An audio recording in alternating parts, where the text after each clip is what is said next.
The wagon disappeared down the mountain trail in a cloud of dust and desperation. 27 women crammed into a space meant for 15, their silk dresses and borrowed boots creating a chaotic tapestry of flight. They'd made their choice in the span of 10 minutes, grabbing what they could carry and running from the remote Montana settlement like it was on fire. Beatrice Walsh stood at the edge of the clearing, watching them go, not because she'd chosen differently, not because she was braver or more optimistic about the situation they'd all traveled 2,000 miles to escape. She stood there because when the panic started and the screaming began and 27 women bolted for the single wagon that would take them back to civilization, she'd been in the root cellar checking the winter potato stores. By the time she'd climbed the ladder and emerged into the chaos, the wagon was already moving. She'd run, her sturdy frame carrying her across the yard faster than anyone would have expected, her hand outstretched toward the departing vehicle. But the wagon didn't stop. Sarah Chen, whom Beatrice had befriended during the 3-week journey west, had looked back with tears streaming down her face and mouthed the words that would echo in Beatrice's mind for months afterward. "I'm sorry. There's no room, no room." That was the polite way of saying what they all knew. The wagon was overloaded already. Adding Beatrice's substantial weight might break an axle or lame a horse on the treacherous mountain roads. So they left her behind with the mountain man they'd all agreed was too crude, too isolated and too impossible to build a life with. Now the dust was settling, and Beatrice Walsh was alone in the Montana wilderness with a man she'd known for exactly 4 days. In a settlement 3 days hard travel from the nearest town. With winter approaching and absolutely no way home, what none of those fleeing women knew, what Beatrice herself was only beginning to discover, was that being underestimated, her entire life had taught her something valuable. When people expect you to fail, when they assume your body defines your capabilities, when they write you off before you've even begun, you learn to prove them wrong in ways that matter. The mountain man everyone had fled from was standing near his half-finished cabin, watching her with an expression she couldn't quite read. And Beatrice Walsh, practical daughter of a Philadelphia seamstress, survivor of 2 economic depressions and 1 disastrous engagement, made a decision that would change both their lives in ways neither could imagine. She wasn't going to run. She was going to build. Before we jump back in, tell us where you're tuning in from, and if this story touches you, make sure you're subscribed, because tomorrow I've saved something extra special for you. 4 days earlier, Beatrice had stepped off the train in Billings, Montana, with 27 other women and a heart full of carefully managed expectations. She'd answered the advertisement in the Philadelphia Inquirer with clear eyes and practical reasoning. At 31 years old, with a body that had never conformed to fashionable standards and prospects in the city that had narrowed to factory work or permanent spinsterhood, the promise of land and partnership in the Western Territories represented opportunity rather than romance. The advertisement had been specific. Hardworking settler seeks capable woman for partnership in Montana mountain homestead. Must be prepared for physical labor, isolated conditions, and building a life from scratch. Beauty less important than character. Refinement less valuable than resilience. Beatrice had read those words a dozen times, analyzing them the way she analyzed everything, looking for the trap or the deception that surely lurked beneath such straightforward language. But the letters that followed, exchanged over 6 months with a man named Thomas Brennan, had been equally direct. He described his land, his goals, his daily struggles with weather and wildlife, and the sheer difficulty of carving a homestead from wilderness. He asked about her skills, her health, her tolerance for solitude and hard work. Nowhere in those letters had Thomas mentioned that he'd sent the same advertisement to newspapers in 8 different cities. Nowhere had he explained that 28 women would arrive simultaneously, all expecting to be the singular partner in his homesteading venture. The deception had become apparent within an hour of their arrival at the remote mountain settlement. Thomas had named Brennan's Ridge the clearing, contained one completed cabin, two structures in various stages of construction, and a hastily erected tent camp that would serve as temporary housing for the unexpected influx of prospective brides. Thomas Brennan himself was a revelation that contradicted every assumption Beatrice had made based on his articulate letters. He was massive, standing well over 6 feet tall, with shoulders that seemed designed for moving boulders. His face was obscured by an unkempt beard that hadn't seen scissors in what appeared to be years. His clothes were practical to the point of being primitive. Leather and homespun wool that looked like they'd been made by someone who understood functionality but had no concept of appearance. But it was his demeanor that had sent the first ripples of panic through the assembled women. Thomas was awkward to the point of being nearly mute in social situations, communicating primarily through grunts and gestures that made him seem more bear than man. The eloquent letter writer, who had corresponded thoughtfully about literature, agriculture, and philosophy, was nowhere in evidence. Instead, they were confronted with a man who could barely make eye contact and seemed genuinely confused about why his efficient solution to the bride selection process, bringing multiple candidates to choose from, was causing such distress. Seemed logical, he'd muttered to no one in particular. "How's a man supposed to know who'll work out without meeting them first?" Wrote honest letters. Everyone knew what they were getting into, except they hadn't. Every woman present had believed she was the singular respondent to Thomas's advertisement, the chosen partner who would help build his mountain homestead. The discovery that they were actually participants in what amounted to a bride competition had generated reactions, ranging from tears to fury. Beatrice had watched the chaos unfold with a sinking feeling that had nothing to do with Thomas's deception and everything to do with the calculations already happening. Among the other women, they were assessing each other, measuring beauty and youth and refinement. They were positioning themselves to be selected, primping and posturing in ways that made Beatrice's practical nature recoil. She'd known immediately that she wouldn't be chosen, not because she lacked skills or character, but because, when given a choice among 28 women, men invariably selected based on appearance rather than capability. It was a pattern she'd observed her entire life, had experienced in countless variations, that had taught her to protect herself through low expectations and practical planning. The first night had been surprisingly civil. The women had separated into natural clusters, some weeping, others plotting, a few, like Beatrice, simply trying to understand the full scope of their situation. Thomas had provided food, basic supplies, and awkward assurances that he'd figure out the selection process once everyone had settled in a bit. Rebecca Montgomery, a porcelain-skinned beauty from Boston who'd clearly never done manual labor in her life, had taken it upon herself to organize a formal presentation system. Each woman would have an opportunity to demonstrate her skills and explain why she'd be the ideal partner for Thomas's homesteading venture.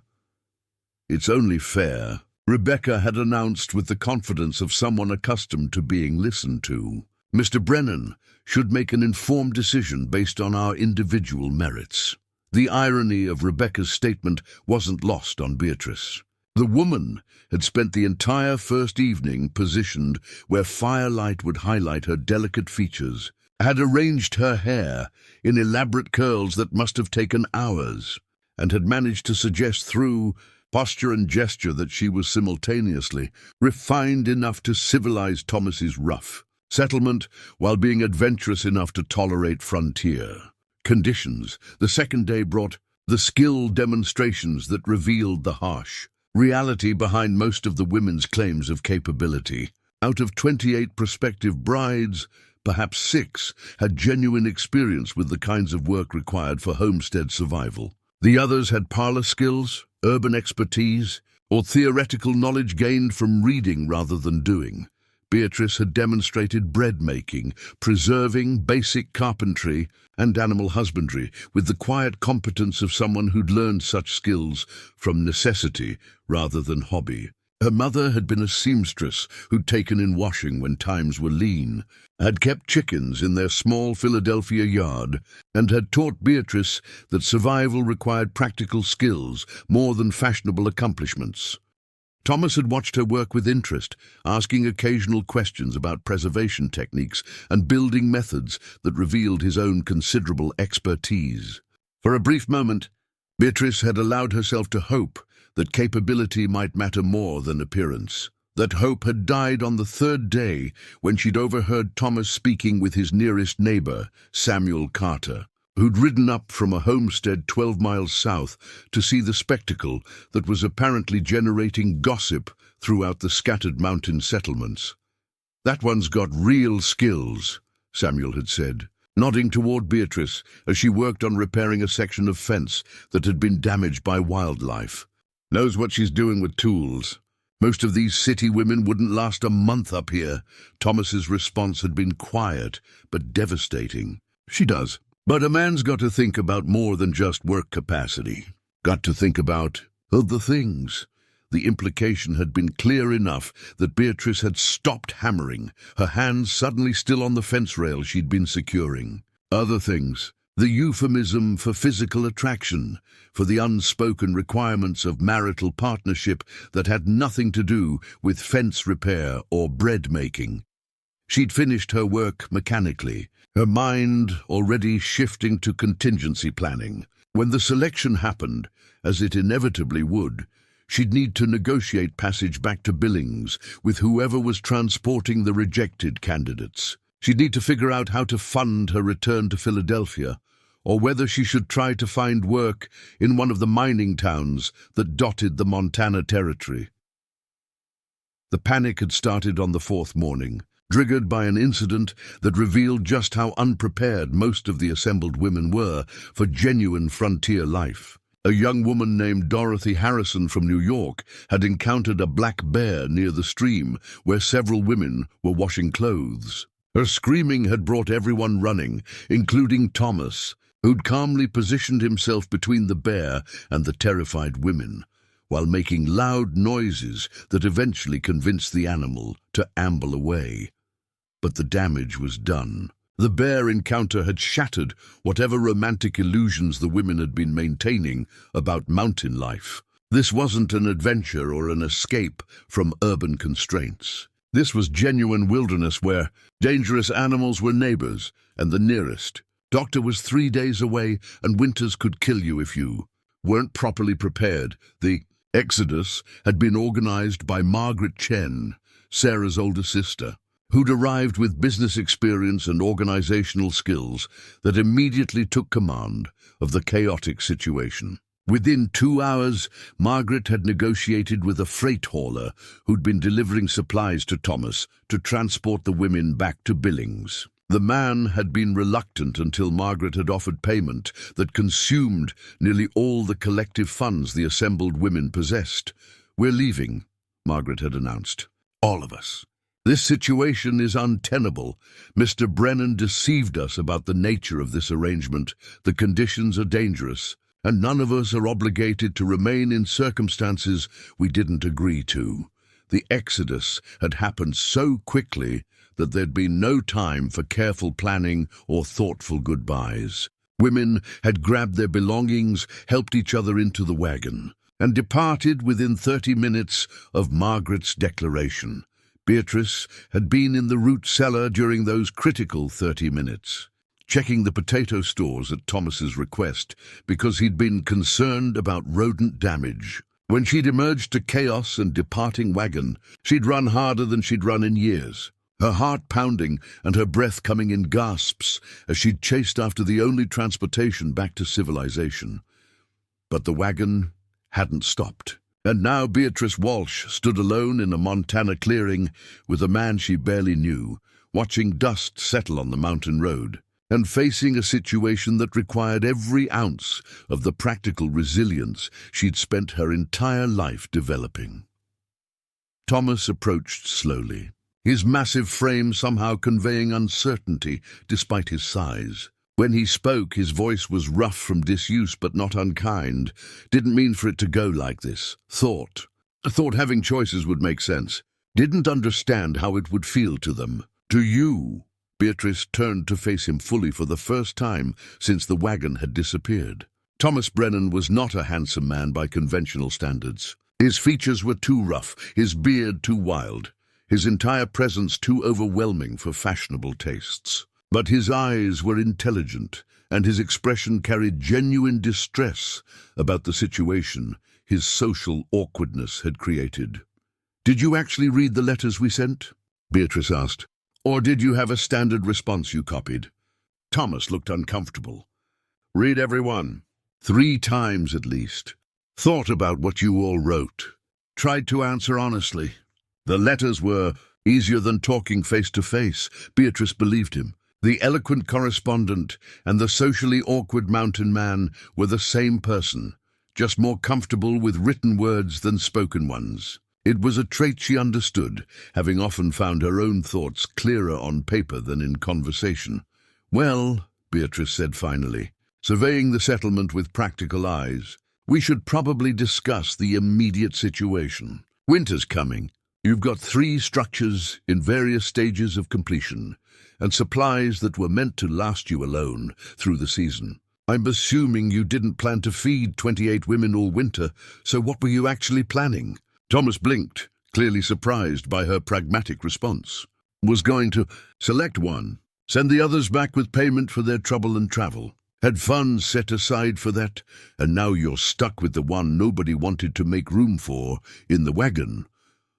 Beatrice kept her voice matter-of-fact, refusing to inject emotion into the brutal reality of her situation. "So here's what I'm proposing. I work for you through the winter as hired help. You pay me wages comparable to what you'd pay any laborer. Come spring, you provide transportation to Billings and enough additional funds for me to establish myself elsewhere. No marriage, no obligations beyond a fair labor arrangement. Do we have an agreement?"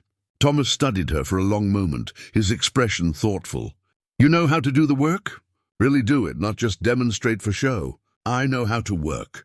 Beatrice met his gaze steadily. "I know how to preserve food, manage livestock, repair equipment, and survive winters. I know how to make do with limited resources and solve problems without running to someone else for help. What I don't know is mountain-specific challenges, but I learn fast and I don't need my hand held through instructions. The work's hard, harder than anything you've done in a city, then I'll get stronger." That's generally how hard work functions. Thomas's beard shifted in what might have been a smile. "You got supplies? Proper winter clothes? Boots that'll hold up to snow?" Beatrice gestured toward her single trunk, still sitting where she'd left it near the tent camp. "I brought what I could afford. It's not fancy, but it's practical. I'll need additional items, which should come out of my wages. We'll figure the wages and supplies." Thomas extended his hand, rough and calloused from years of manual labor. "Got an agreement, Miss Walsh. You work fair, I'll pay fair. Come spring, you can decide what you want to do next." Beatrice shook his hand, feeling the strength in his grip and the sincerity in the gesture. It wasn't the partnership she'd imagined when she'd answered his advertisement. It wasn't the fresh start in the Western Territories she'd dreamed about during the long train journey from Philadelphia. But it was honest work in exchange for fair payment, which was more than she'd had available in the city. And it was a winter to figure out her next move without the pressure of immediate survival hanging over every decision. What Beatrice didn't know yet, what neither of them could have predicted in that moment of practical negotiation, was that their arrangement would evolve into something neither had planned for. That the woman who'd been left behind because she didn't fit in the wagon would become the very foundation upon which a successful mountain homestead was built. But that discovery would come later, earned through months of hard work, mutual respect, and the gradual recognition that sometimes the people who seem least suitable are actually the most essential. For now, Beatrice Walsh picked up her trunk and followed Thomas Brennan toward the cabin that would be her home for the next 6 months, and possibly longer if the winter proved as challenging as everyone said it would be. The mountain settled into evening quiet around them, and Beatrice allowed herself the first genuine feeling of impossibility she'd experienced since discovering she was number 28 in a bride competition she'd never agreed to. Enter, she might not have been chosen, but she'd been given something potentially more valuable, the opportunity to prove what she was actually capable of when given the chance. Preparing and narrating this story took us a lot of time, so if you are enjoying it, subscribe to our channel. It means a lot to us. Now back to the story. The cabin Thomas assigned to Beatrice was the smallest of the three structures. Barely 12 feet square, with a stone fireplace that dominated one wall and a single window that faced east toward the rising sun. The previous occupants, whoever they'd been, had left behind a narrow bed frame, a rough-hewn table, and shelving that showed competent but utilitarian carpentry. Built this one first, Thomas explained, standing in the doorway as Beatrice surveyed her new quarters. Lived here 2 years while constructing the main cabin. It's solid. Roof doesn't leak. Fireplace draws properly. You'll be warm enough if you keep wood stocked. Beatrice set her trunk down and ran her hand along the window frame, checking the seal. The chinking needs repair here, and the door doesn't hang quite right. There's a gap at the bottom that'll let cold air in. Thomas moved closer to examine the areas she'd indicated. You know how to fix those things? I know the theory. Whether I can execute it properly remains to be seen. Beatrice pulled her work dress from the trunk, practical wool that her mother had helped her sew specifically for Western conditions. I'll need instruction on your specific methods and access to appropriate materials. Can start tomorrow. Tonight, get settled. I'll bring dinner over in about an hour, venison stew and cornbread. We'll talk about work division and wages after you've eaten. After Thomas left, Beatrice allowed herself exactly 10 minutes of emotional processing. She sat on the narrow bed, felt its sturdy construction beneath her weight, and acknowledged the reality of her situation without the performance of stoicism she'd maintained since the wagon departed. She was alone in the Montana wilderness with a stranger. She had enough funds to potentially survive until spring if she was careful, but no guaranteed income and no easy path home. The women who'd fled had taken the only transportation, and the next supply wagon wasn't scheduled for 6 weeks, according to the conversations she'd overheard. But she also had shelter, the promise of paid work, and a man who seemed more socially awkward than genuinely dangerous. Thomas Brennan's deception about the bride advertisement showed poor judgment rather than malicious intent. His isolation and obvious discomfort with social interaction suggested someone who'd chosen mountain solitude precisely because he couldn't navigate normal human relationships. The 10 minutes ended. Beatrice stood, unpacked her trunk with efficient movements, and began the practical work of making the small cabin functional for extended habitation. She reorganized the shelving, identified repairs that needed attention, and started a list of supplies she'd require for winter survival. When Thomas returned with dinner, he found her examining the fireplace construction with the focused attention of someone analyzing a complex problem. The draw is good, but you're losing heat efficiency, Beatrice said without preamble. The firebox is too large for the space it's heating. You're burning more wood than necessary to maintain comfortable temperature. Thomas set the food down and joined her inspection. Built it for a larger structure originally. This cabin was supposed to be temporary.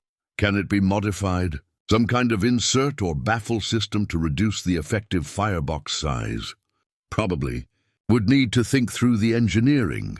Thomas handed her a bowl of stew, the gesture awkward but genuine.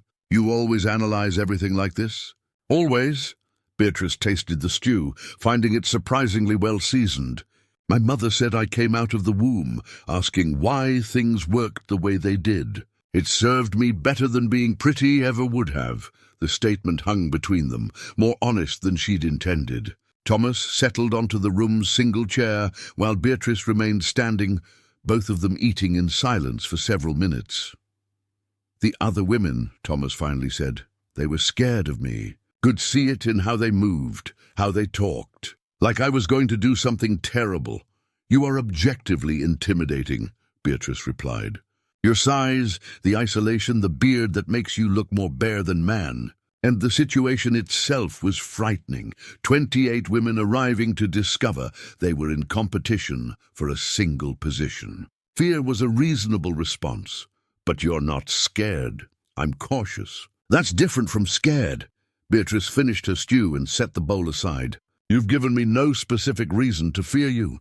Awkward and socially incompetent isn't the same as dangerous. Though I should note that I sleep with a knife within reach, and I know how to use it. Thomas's beard shifted in what was definitely a smile this time. Fair enough. Should probably tell you I've got 2 rifles, a shotgun, and a pistol in the main cabin. You'll need to know how to use them. Bears, mountain lions, wolves, they don't care about your knife skills. They spent the next hour discussing practical arrangements. Thomas outlined the work that needed completion before winter fully set in. Final weatherproofing on the main cabin. Completion of the 3rd structure that would serve as combined workshop and storage. Livestock shelter reinforcement. And massive food preservation efforts to supplement what Thomas had already put by. I hunt regularly, Thomas explained. Deer, elk when I can get them, smaller game. We'll need to smoke and preserve substantial quantities of meat. I've got a smokehouse that needs expansion. You know meat preservation? My mother and I processed whole pigs when we could afford to purchase them. I understand the principles of smoking, salting, and fat rendering. Scale is different, but methodology should transfer. Thomas pulled out a ledger, his movements becoming more confident as they shifted into practical business discussion. Standard wage for hired labor in these territories is about $1 a day, plus room and board. You're skilled labor, so I'm thinking $1.50. 6 days a week, Sundays for rest and personal maintenance. That's $9 a week, roughly $36 a month, Beatrice calculated quickly. Through March, that's about 5 months. Call it $180 total, less supply costs. That should fund transportation to Billings and provide a modest stake for relocation. Sounds right. I'll keep a running account, settle monthly so you've got access to funds if needed. Thomas made notations in his ledger. You need supplies immediate like? Winter gear, additional clothing, anything for personal comfort. I'll make a list tonight. Nothing frivolous, just practical necessities. They finalized the arrangement with a handshake that felt more substantial than any marriage contract Beatrice had ever contemplated. This was honest transaction between 2 people with aligned interests and clear expectations. No romance, no deception, no pretense that their arrangement was anything other than practical partnership for mutual benefit. The next morning began what would become Beatrice's education in mountain survival. Thomas woke her before dawn with quiet knocking, then led her through morning routines that revealed the sheer volume of work required to maintain the homestead. Livestock first. Thomas kept a milk cow, 6 chickens, 2 goats, and a mule named Sergeant, who handled supply hauling. The animals required feeding, milking, egg collection, and general health monitoring.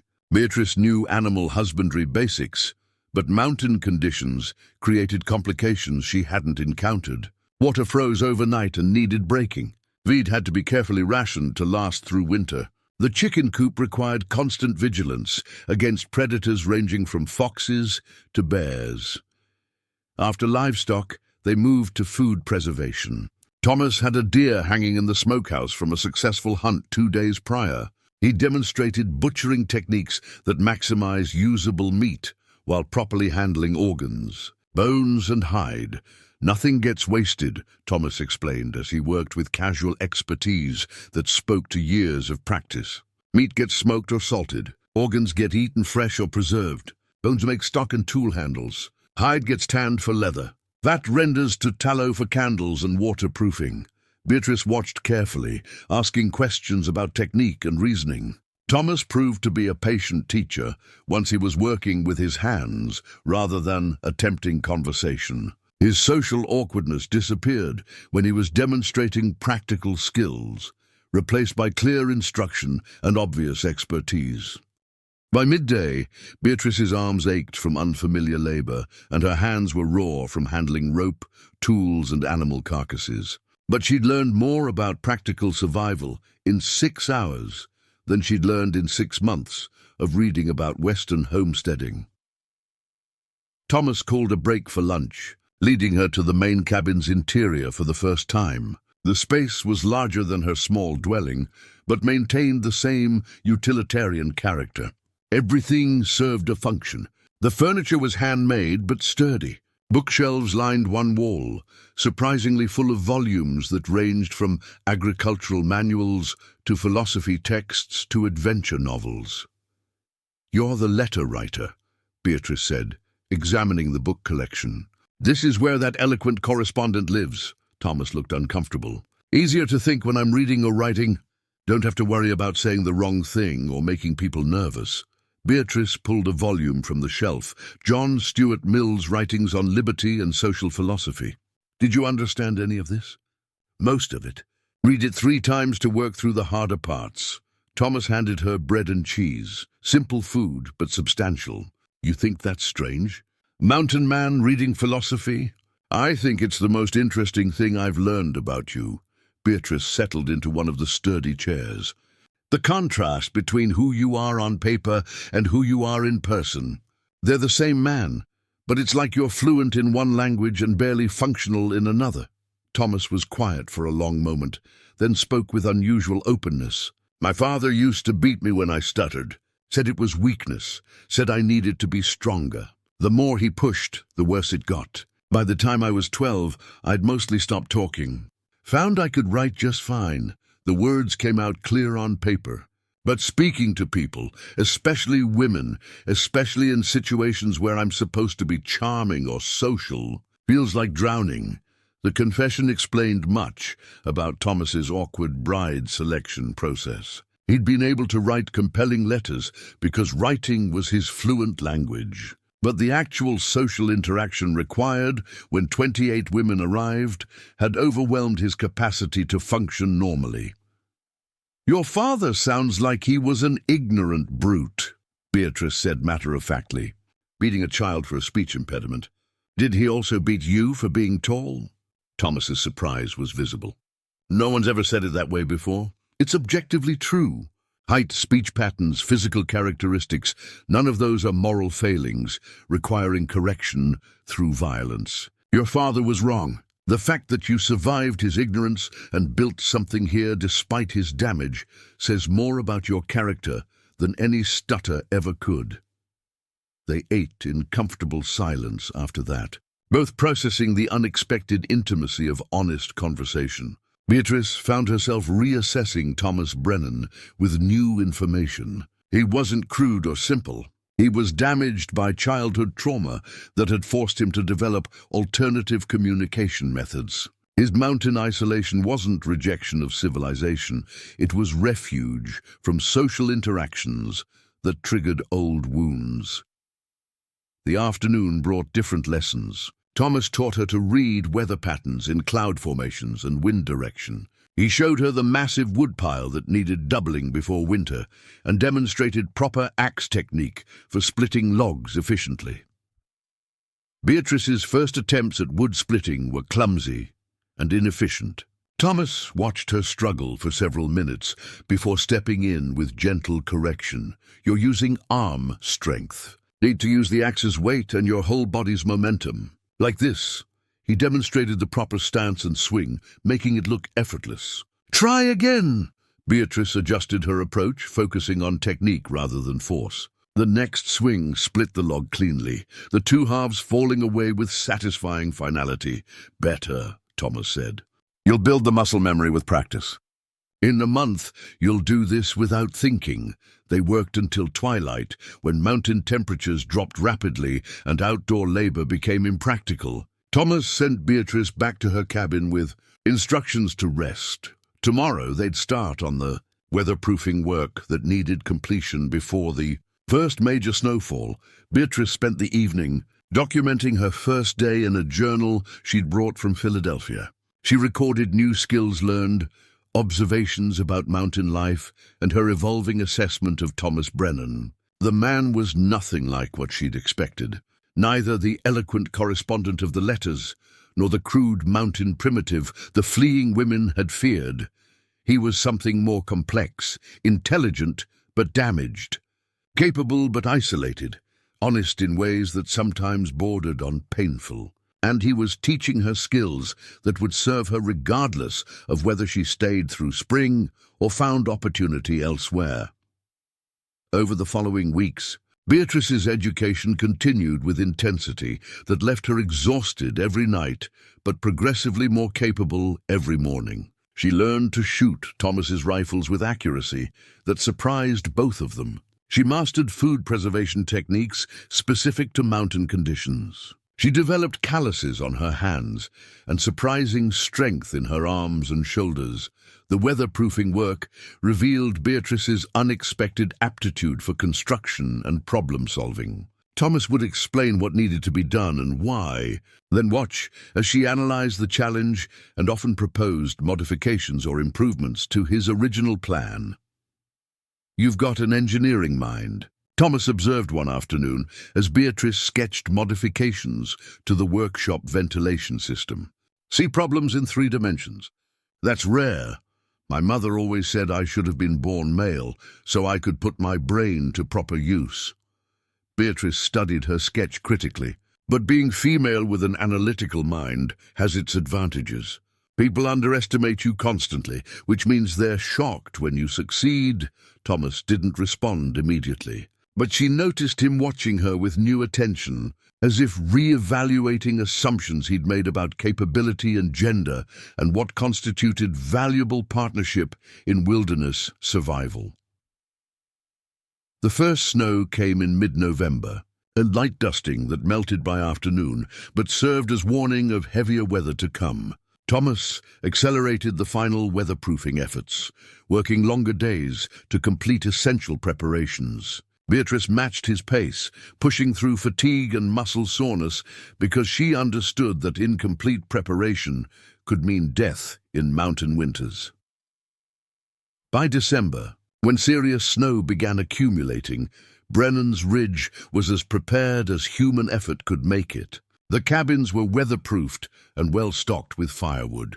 The root cellar held preserved vegetables, smoked meats, and dried goods sufficient for months. The livestock had shelter and adequate feed. They'd even completed the workshop structure, providing protected space for indoor work during the worst weather.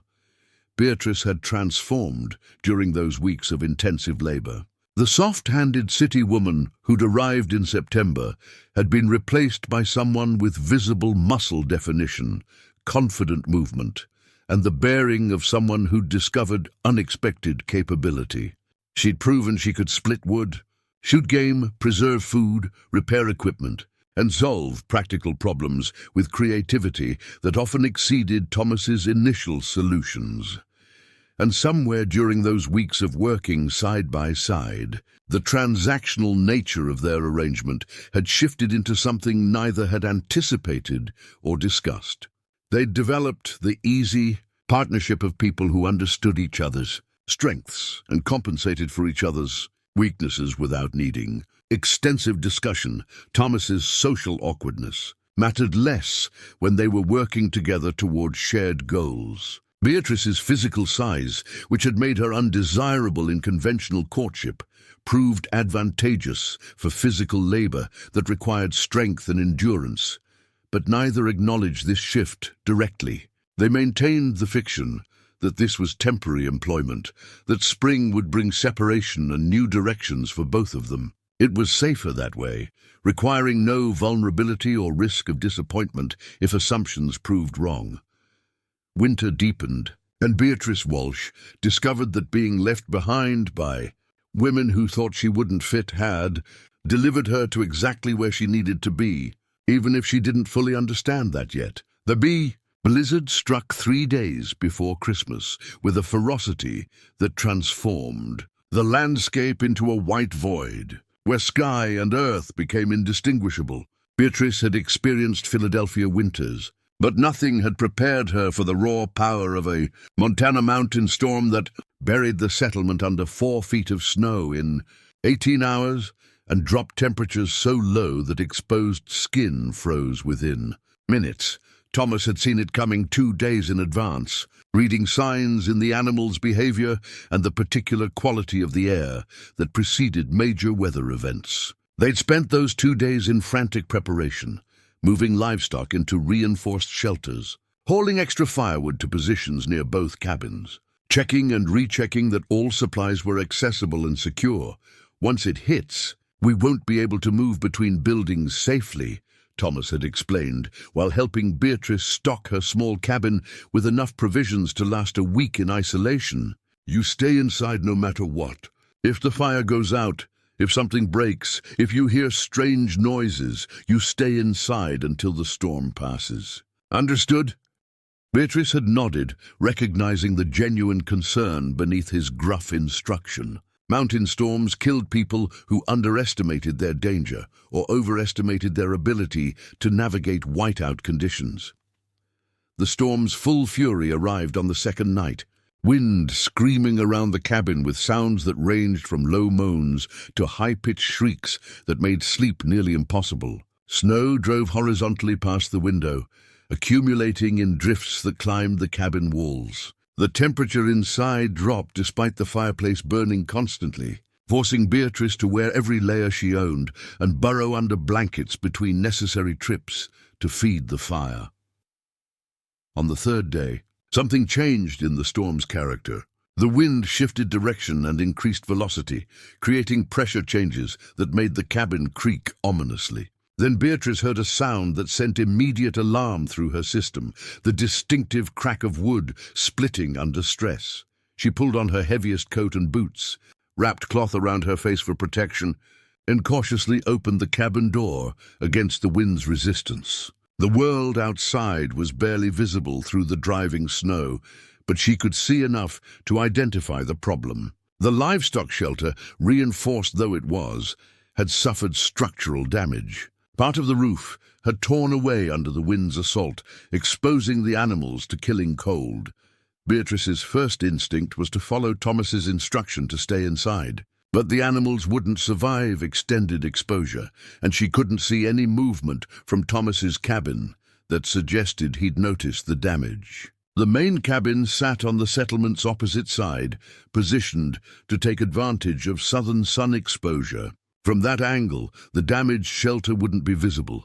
She had perhaps 30 minutes before the exposed animals began suffering frostbite or worse. Thomas had told her to stay inside no matter what, but he'd also taught her that survival sometimes required breaking rules when circumstances demanded immediate action. Beatrice grabbed rope, tools, and the heaviest tarp from her supplies. She tied one end of the rope to her cabin's door handle, creating a lifeline she could follow back if visibility dropped to zero. Then she pushed out into the storm, moving toward the damaged shelter with her face down and her body bent against wind that threatened to knock her over. The 50 yards between her cabin and the livestock shelter became an expedition that consumed all her strength and focus. Wind tore at her clothing and drove snow into every gap. Cold bit through her layers despite their thickness. The rope lifeline was the only thing that kept her oriented in the white chaos. The shelter's damage was worse up close. A major support beam had cracked, allowing part of the roof to collapse and creating an opening that funneled wind and snow directly onto the terrified animals. The cow was lowing in distress, the goats huddled in the farthest corner, and the chickens had gone silent in the way that suggested they were already succumbing to cold. Beatrice worked with numb fingers and desperate focus, using the tarp to cover the opening and securing it with rope lashed to intact structural elements. The wind fought every knot she tied, and the cold made her movements clumsy. But she'd learned knot work from her mother and construction basics from Thomas, and she applied both with grim determination. The temporary repair wouldn't win any engineering awards, but it blocked the worst of the wind and snow, giving the animals protection sufficient to survive until proper repairs could be made. Beatrice checked each animal quickly, finding them cold, but not yet in immediate danger. The chickens were the worst off. She gathered them into a crate and made the decision to transport them to her cabin where they could warm near her. fireplace. The return journey was even more difficult with the crate of chickens, weighing her down and affecting her balance. Twice she lost her footing in drifts and had to fight her way upright. The rope lifeline became her salvation, guiding her back to her cabin when visibility dropped so low she couldn't see 5 feet ahead. She tumbled through her cabin door with the chickens, secured it against the wind, and collapsed on the floor, shaking from cold and exertion. Her face hurt where exposed skin had been whipped by wind-driven snow. Her hands were so cold they'd lost feeling. But the chickens were safe, and the other animals had shelter sufficient to survive the storm's remainder. Beatrice spent the next hour warming herself by the fire and settling the chickens in a corner where they could roost without interfering with her living space. The birds' presence actually improved the cabin's atmosphere, their soft clucking and body heat creating a sense of life that pushed back against the storm's violence. She was changing into dry clothes when she heard pounding on her door. Urgent, repetitive strikes that cut through the wind's noise. Beatrice opened it to find Thomas covered in snow, his face barely visible through ice-crusted beard and wrapped cloth. "You alive?" His voice was rough, with what might have been panic or relief or both. "Alive? Come inside before you freeze."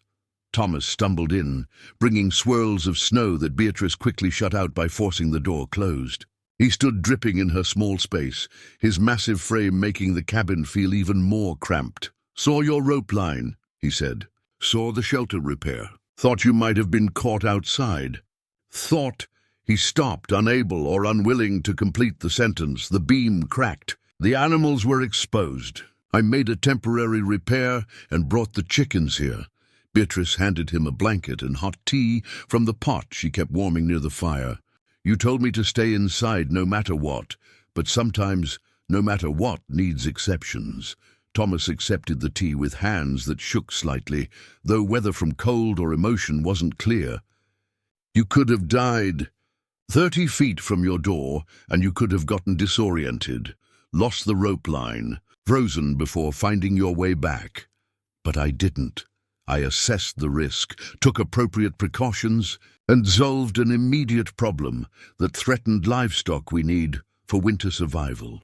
That's what you taught me. Evaluate situations and make decisions based on what needs to be done. I taught you to stay safe. You taught me to stay alive. There's a difference."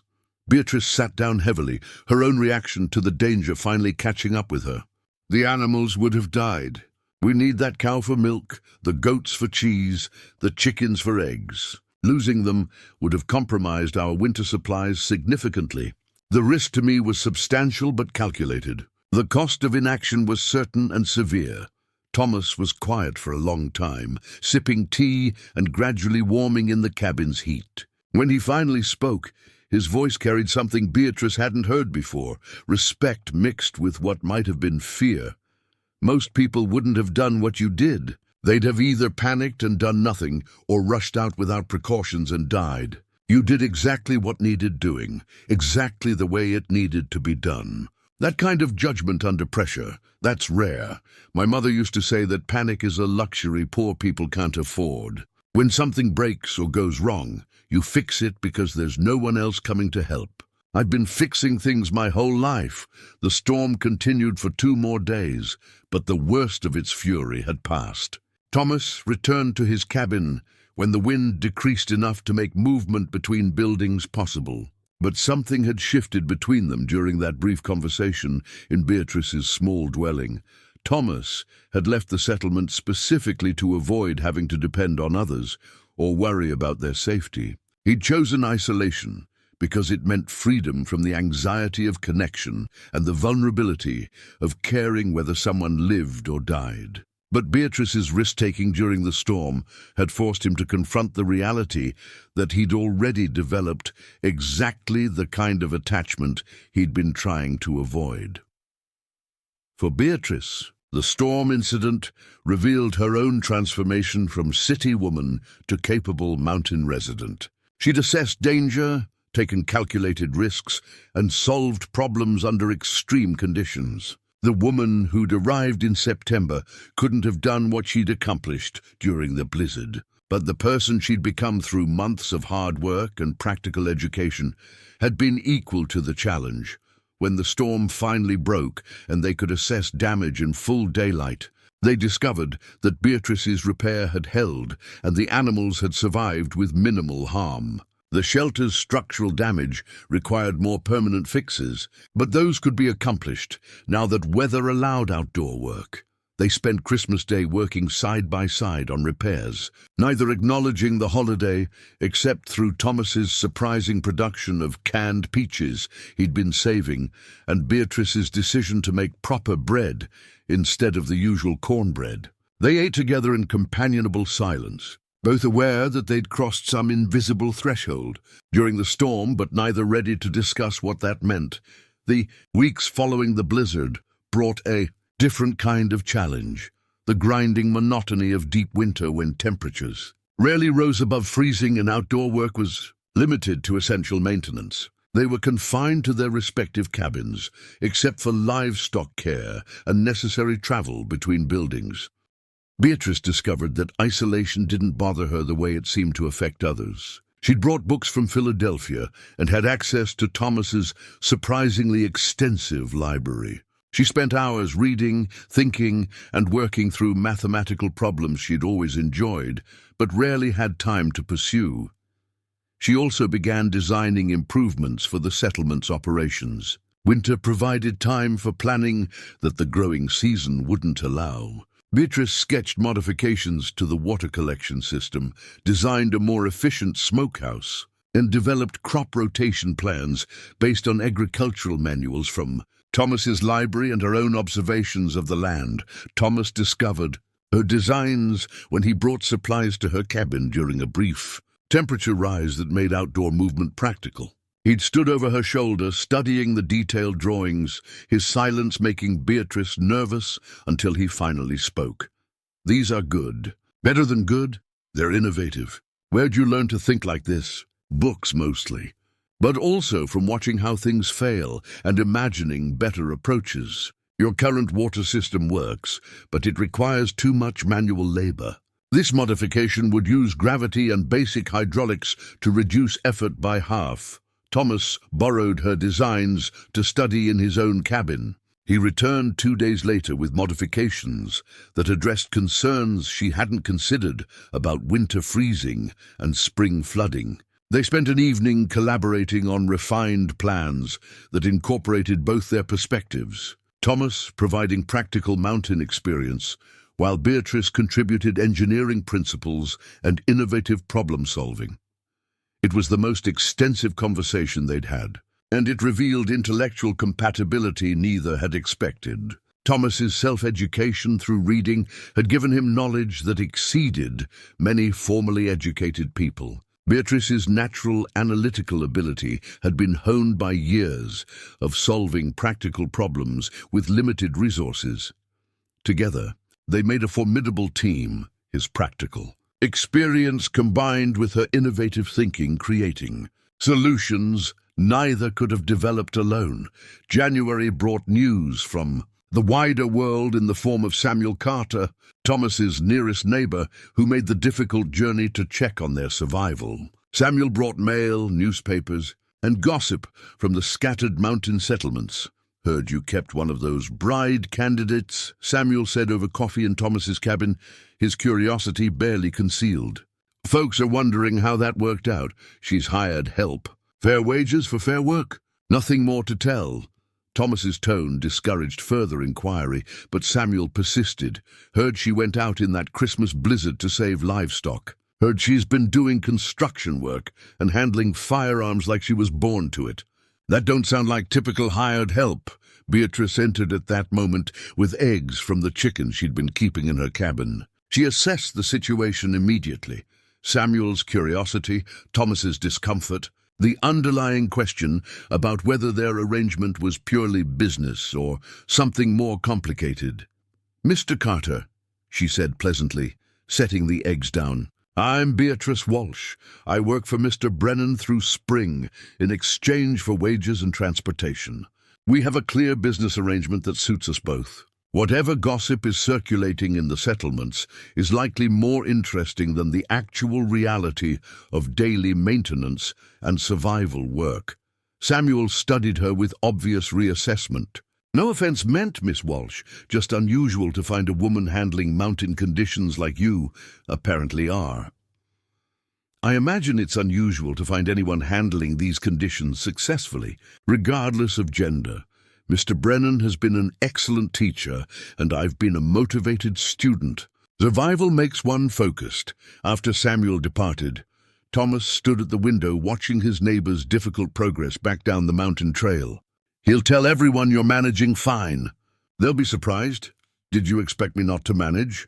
Thomas turned to face her directly. I expected you'd survive. I didn't expect you'd thrive. There's a difference. The observation hung between them, acknowledging what neither had directly stated, that Beatrice had exceeded every expectation, not just surviving her abandonment, but transforming it into unexpected opportunity. February arrived with slightly longer days, and the first hints that winter's grip might eventually loosen. Beatrice and Thomas fell into routines that maximized efficiency while minimizing the isolation's psychological strain. They worked together on indoor projects during the worst weather and maintained their separate living arrangements when conditions allowed privacy. But the separation felt increasingly artificial, a formality maintained more from uncertainty about alternatives than from genuine preference. They functioned best as partners, their complementary skills creating productivity that exceeded what either could accomplish alone. Neither was ready to acknowledge this openly. Spring and the question of Beatrice's departure still loomed ahead, creating uncertainty that made vulnerability seem risky. Better to maintain the fiction of temporary arrangement than to admit that something more permanent might be developing between two people who'd started as strangers brought together by circumstance and mutual need. March arrived with deceptive promises. The sun climbed higher each day, creating warmth that melted snow into muddy streams that transformed the settlement into a treacherous landscape of ice patches and standing water. But mountain spring was a liar. Warm afternoons gave way to freezing nights, and sudden storms could dump fresh snow, even as crocuses pushed through frozen ground. Beatrice stood at her cabin window, watching the chaotic transition between seasons and feeling her own internal transformation mirroring the landscape's upheaval. 6 months ago, she'd been a desperate woman left behind by people who thought she wouldn't fit. Now she was someone who'd survived a Montana winter, mastered skills she'd never imagined needing, and built something that felt dangerously close to belonging. The question was, what came next? Their original agreement specified departure in spring with wages sufficient for relocation. Beatrice had accumulated funds that would allow her to establish herself in Billings or even return to Philadelphia if she chose. Thomas had already arranged for a supply wagon scheduled to arrive in mid-April that could transport her back to civilization. Everything was proceeding according to their practical arrangement. So why did the approaching deadline feel less like liberation and more like impending loss? Thomas had been avoiding their cabin during the past week, maintaining professional distance that felt deliberate. He left supplies at her door rather than entering. He communicated necessary information through brief notes rather than conversation. The easy partnership they'd developed over winter had been replaced by careful formality that made Beatrice's chest ache in ways she didn't want to examine too closely. She understood what he was doing, protecting himself from the vulnerability of admitting he might want her to stay. Thomas had chosen isolation specifically to avoid this kind of emotional complication. Letting himself care whether someone stayed or left meant opening himself to pain he'd spent years insulating against, but his protective withdrawal was based on the assumption that Beatrice wanted to leave, that her plans remained unchanged from their initial agreement. He hadn't asked what she wanted because asking would require admitting what he wanted. And Thomas Brennan had been taught through childhood trauma that wanting things made you vulnerable to having them taken away. Beatrice faced her own complications. She'd spent her entire life being practical, making decisions based on clear analysis of costs and benefits rather than emotional impulses. Staying at Brennan's Ridge meant choosing isolation over community, mountain hardship over urban convenience, and partnership with a socially damaged man over the possibility of finding someone more conventionally suitable. Every practical analysis suggested she should leave, but Beatrice was discovering that she'd become someone different from the practical Philadelphia seamstress who'd answered that advertisement. The woman she'd become, through 6 months of mountain life, valued different things than her previous self had prioritized. The decision crystallized during an incident that revealed just how much both of them had been avoiding confronting their actual feelings. Beatrice was working in the workshop on a carpentry project, building storage crates for the expanded vegetable garden they'd planned during winter isolation. Thomas was supposedly checking trap lines in the forest, work that should have kept him away until evening. But when Beatrice's hand slipped and the saw blade caught her palm in a deep cut, it was Thomas who appeared within minutes, drawn by sounds of distress she hadn't realized she'd made. He bound her hand with competent efficiency, his movements gentle despite their urgency. But his face showed something beyond professional concern, genuine fear that she was seriously injured, relief when he determined the wound wasn't as severe as the blood suggested, and careful tenderness as he wrapped clean cloth around her palm. "You need to be more careful," he said, his voice rough with emotions he was trying to suppress. "Can't have you getting hurt right before you leave." The statement hung between them, artificial in its assumption that her departure was inevitable and desired by both parties. "What if I'm not planning to leave?" Beatrice asked quietly, Thomas's hands stilled on her bandaged palm. "Your agreement was through spring. I've got your wages calculated. Samuel's cousin is driving the supply wagon. He can take you to Billings. You've got everything arranged. I have arrangements available. That's not the same as having plans I want to execute."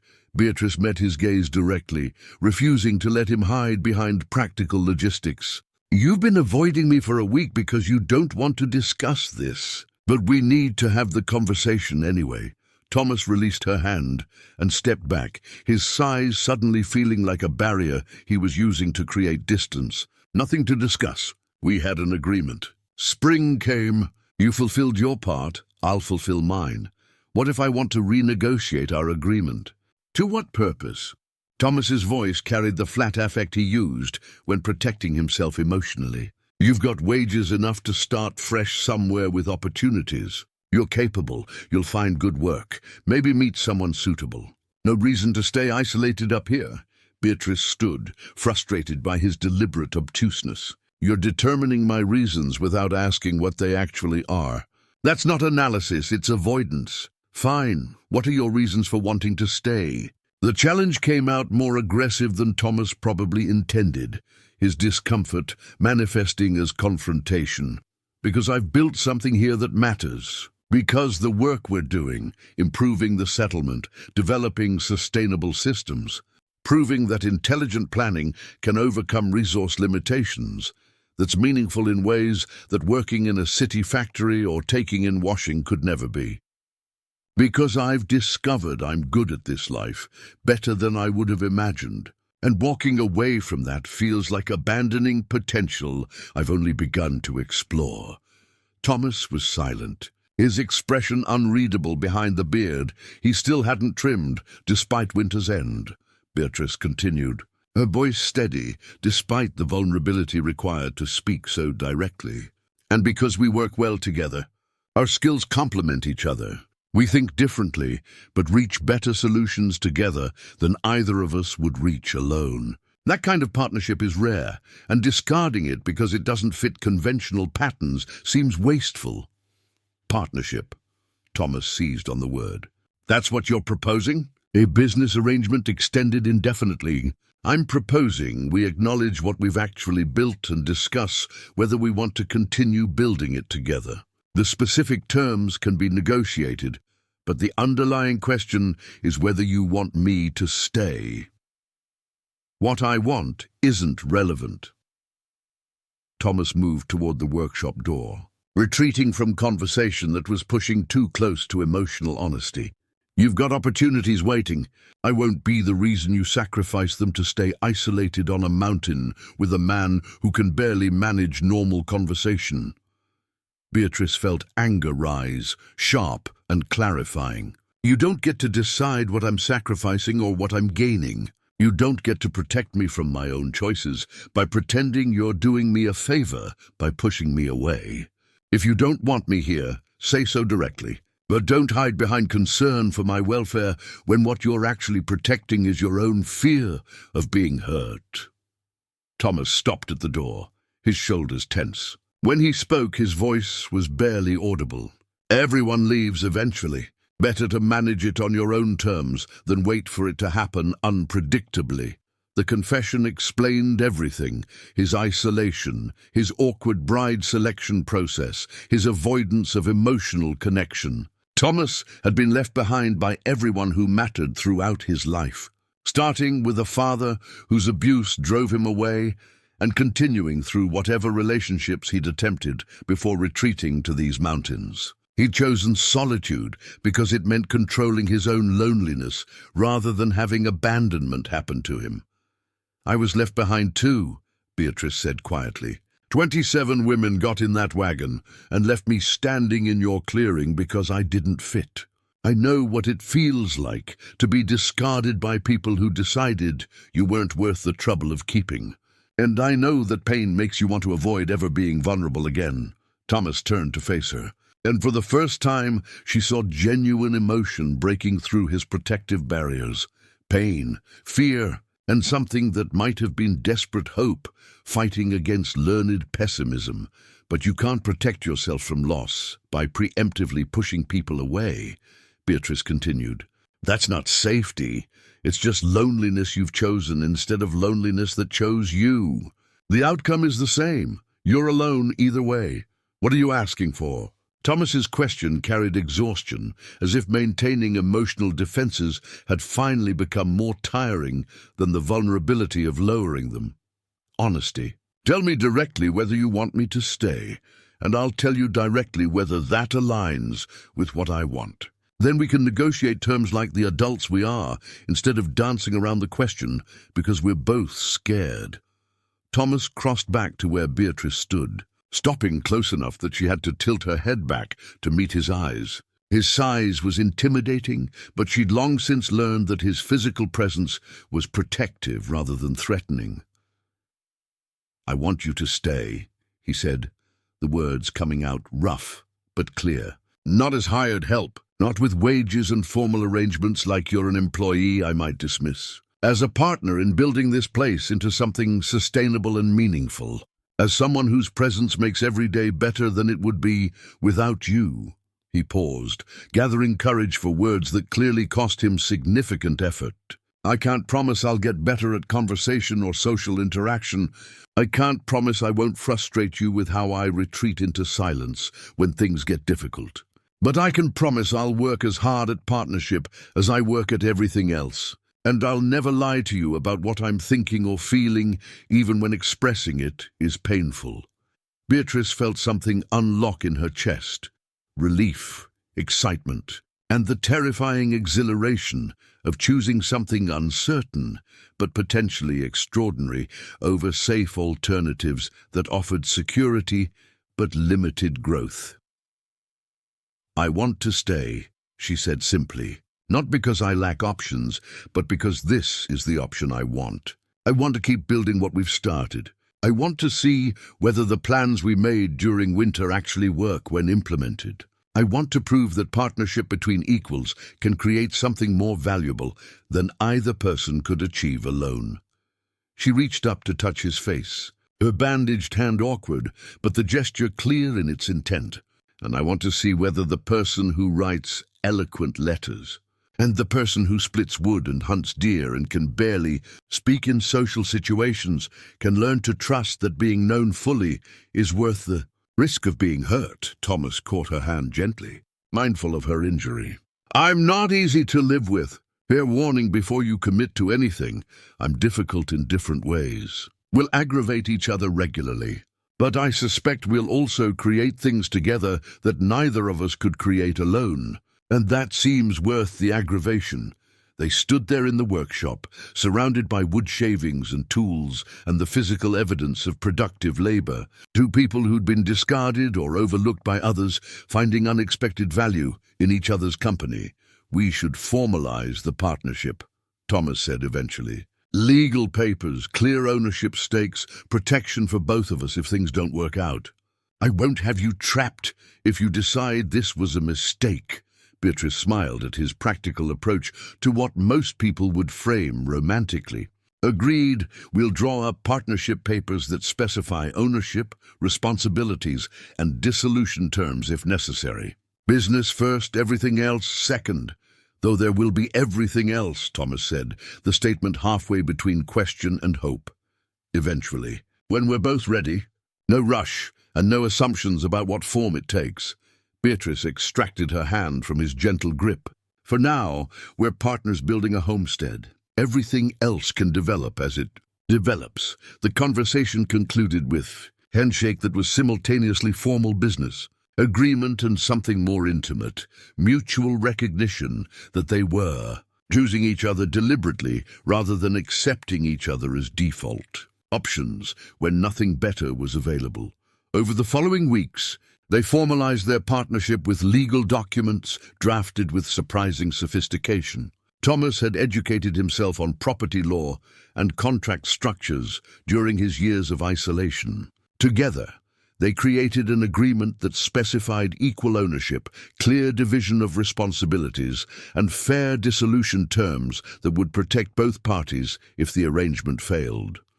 But beyond the legal formalities, their daily interactions shifted in subtle ways that acknowledged the difference between temporary employment and permanent partnership.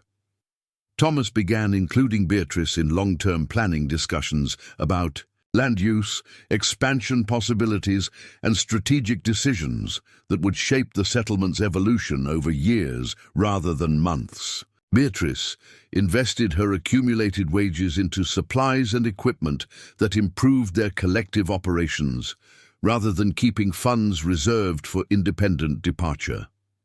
She proposed capital improvements that wouldn't show returns for multiple growing seasons, demonstrating commitment to remaining long enough to see results from patient investment.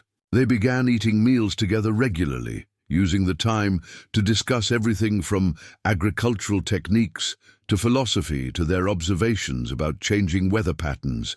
Thomas was more comfortable in these structured conversations than in unplanned social interaction, and Beatrice learned to provide the framework that allowed his intelligence to shine without triggering his social anxiety. The physical dimension of their relationship remained unconsummated, both recognizing that rushing intimacy would create complications neither was prepared to navigate. But small gestures of affection began appearing. Thomas's hand on Beatrice's shoulder when passing, her fingers brushing his arm when making a point in conversation, comfortable proximity that would have felt invasive months earlier, but now felt natural.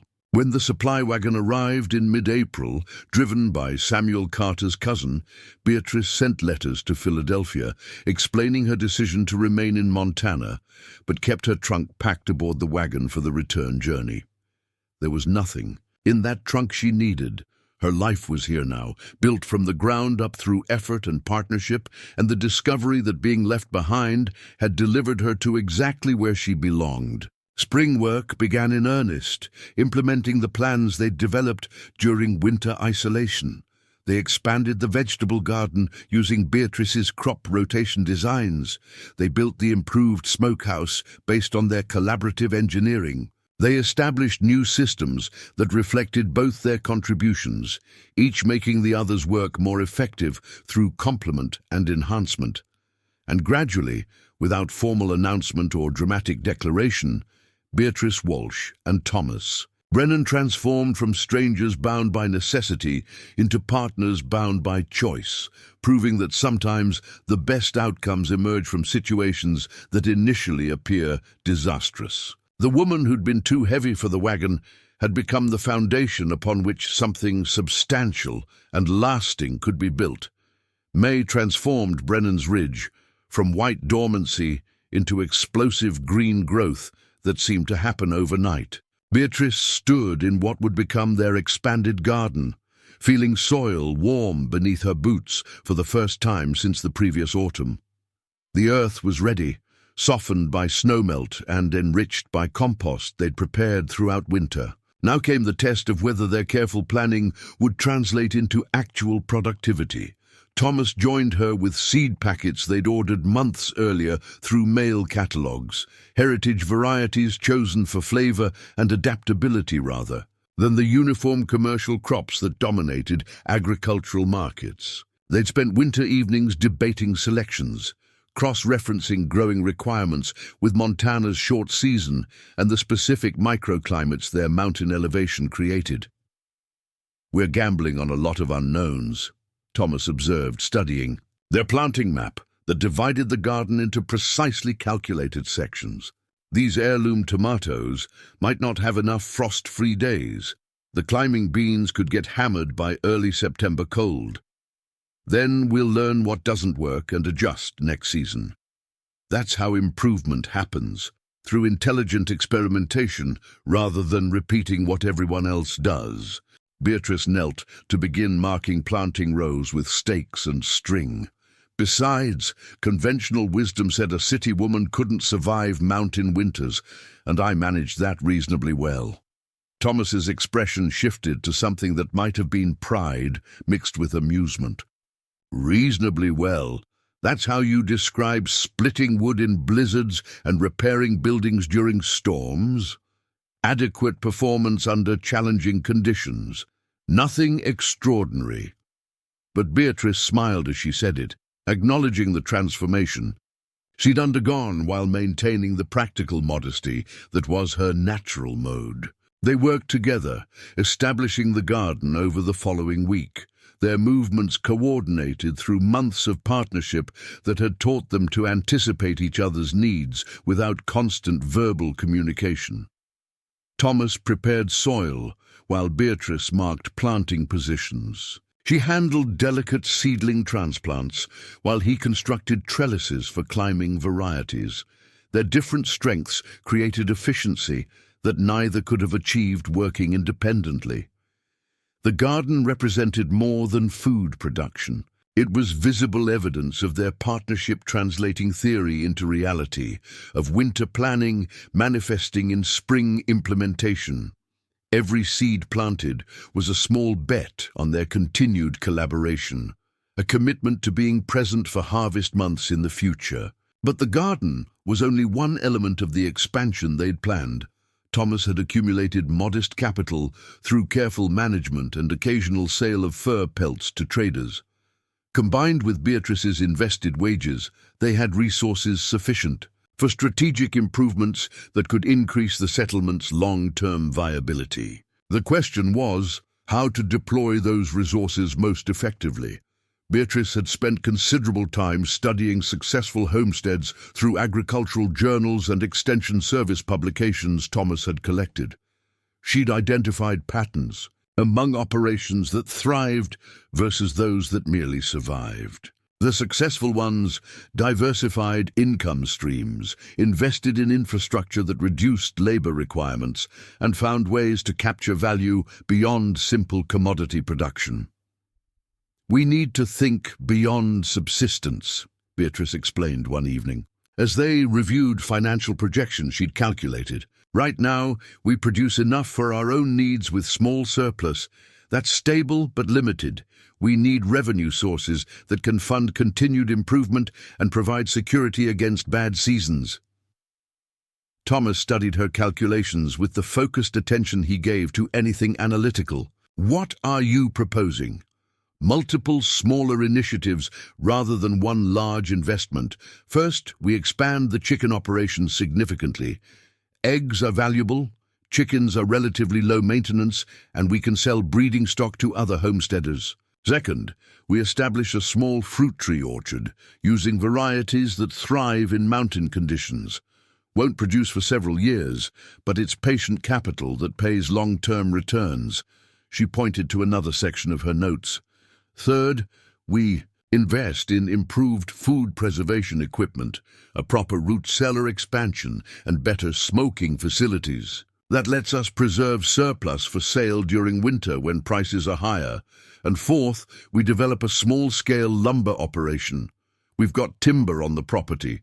A basic sawmill would let us process it for sale while clearing land for expanded cultivation. Thomas was quiet for several minutes, working through implications. That's ambitious. We're talking about transforming from a homestead into an actual business operation.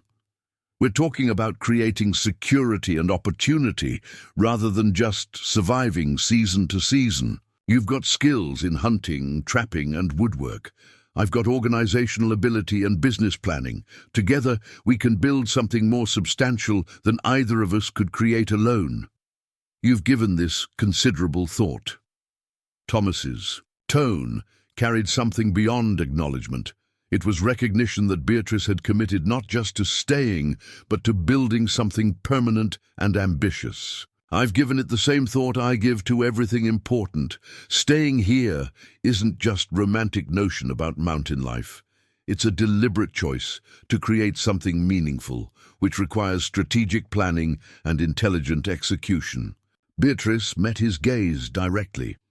If we're doing this, we should do it properly. They spent the next several evenings refining plans, Thomas contributing practical knowledge about implementation, while Beatrice provided financial analysis and strategic sequencing. The collaboration revealed how effectively their different thinking styles complemented each other. Thomas caught practical problems Beatrice's theoretical planning overlooked. She identified efficiency improvements and market opportunities his experience-based approach missed. The result was a comprehensive development plan that would unfold over multiple years, each phase building on previous successes while maintaining flexibility to adjust based on results and changing conditions. Implementation began with the chicken expansion. They constructed a larger coop using lumber. Thomas milled from property timber, incorporating design improvements that made maintenance easier and predator protection more robust.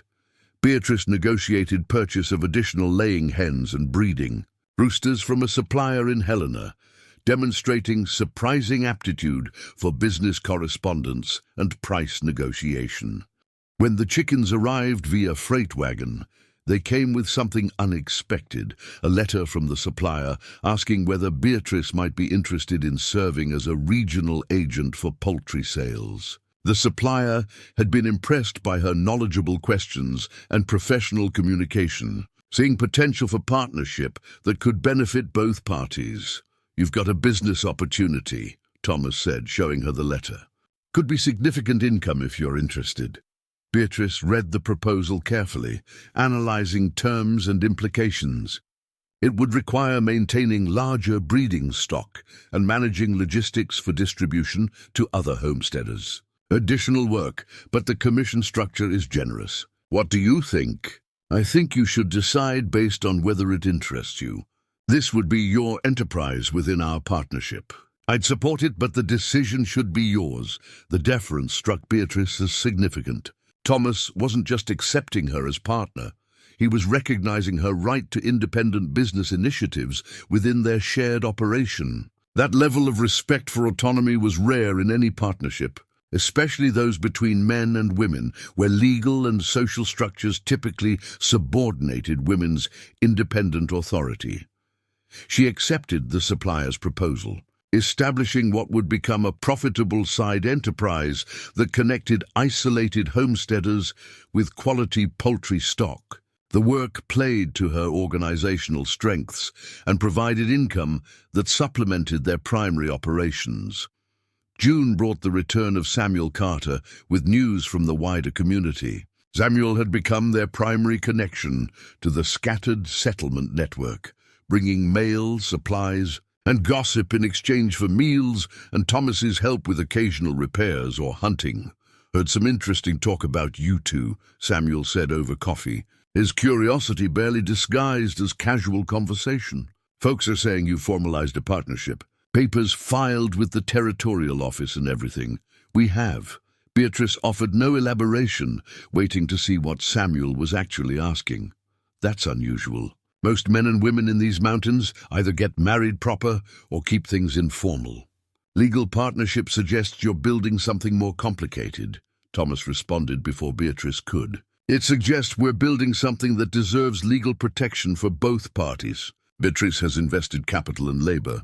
She deserves ownership stake and security if something happens to me or if our arrangement ends for any reason." Samuel absorbed this, clearly reassessing his assumptions. "You're treating her like a business partner, because that's what she is." Thomas's tone discouraged further inquiry, but Beatrice saw an opportunity to clarify something important. "Mr. Carter, I understand our arrangement seems unusual, but consider the practical reality. I came here with skills and capital.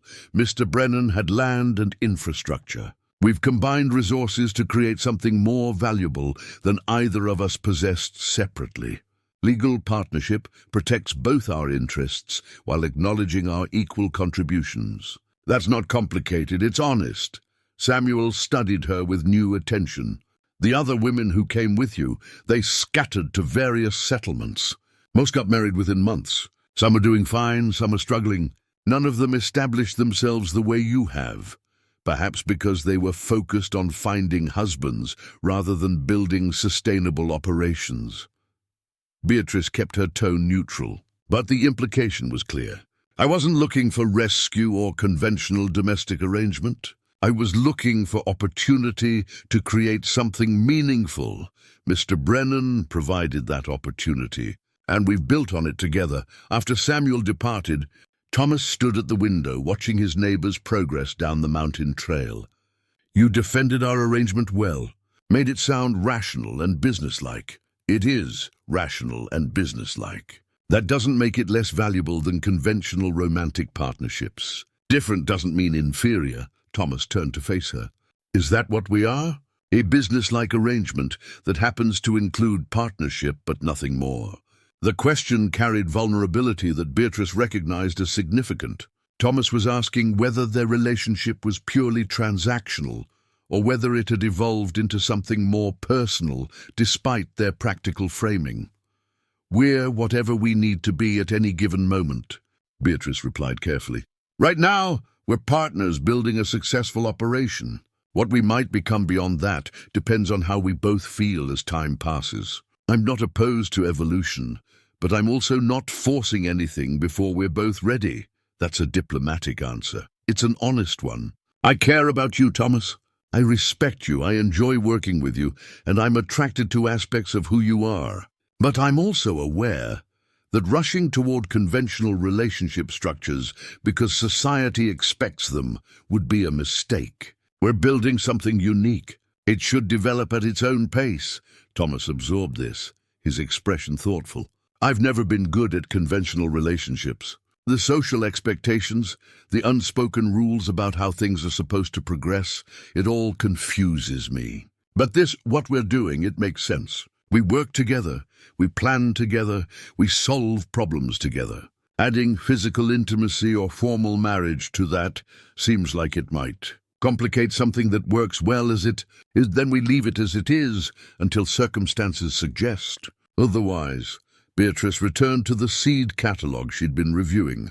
"Our relationship doesn't need to follow anyone's template except the one we create ourselves."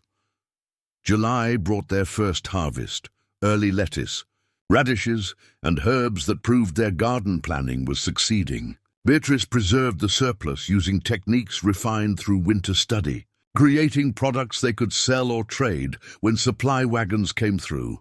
She also began documenting their methods in detailed journals, recording what worked, what failed, and why. The documentation served practical purposes for their own improvement, but also created intellectual property that might have value beyond their immediate use.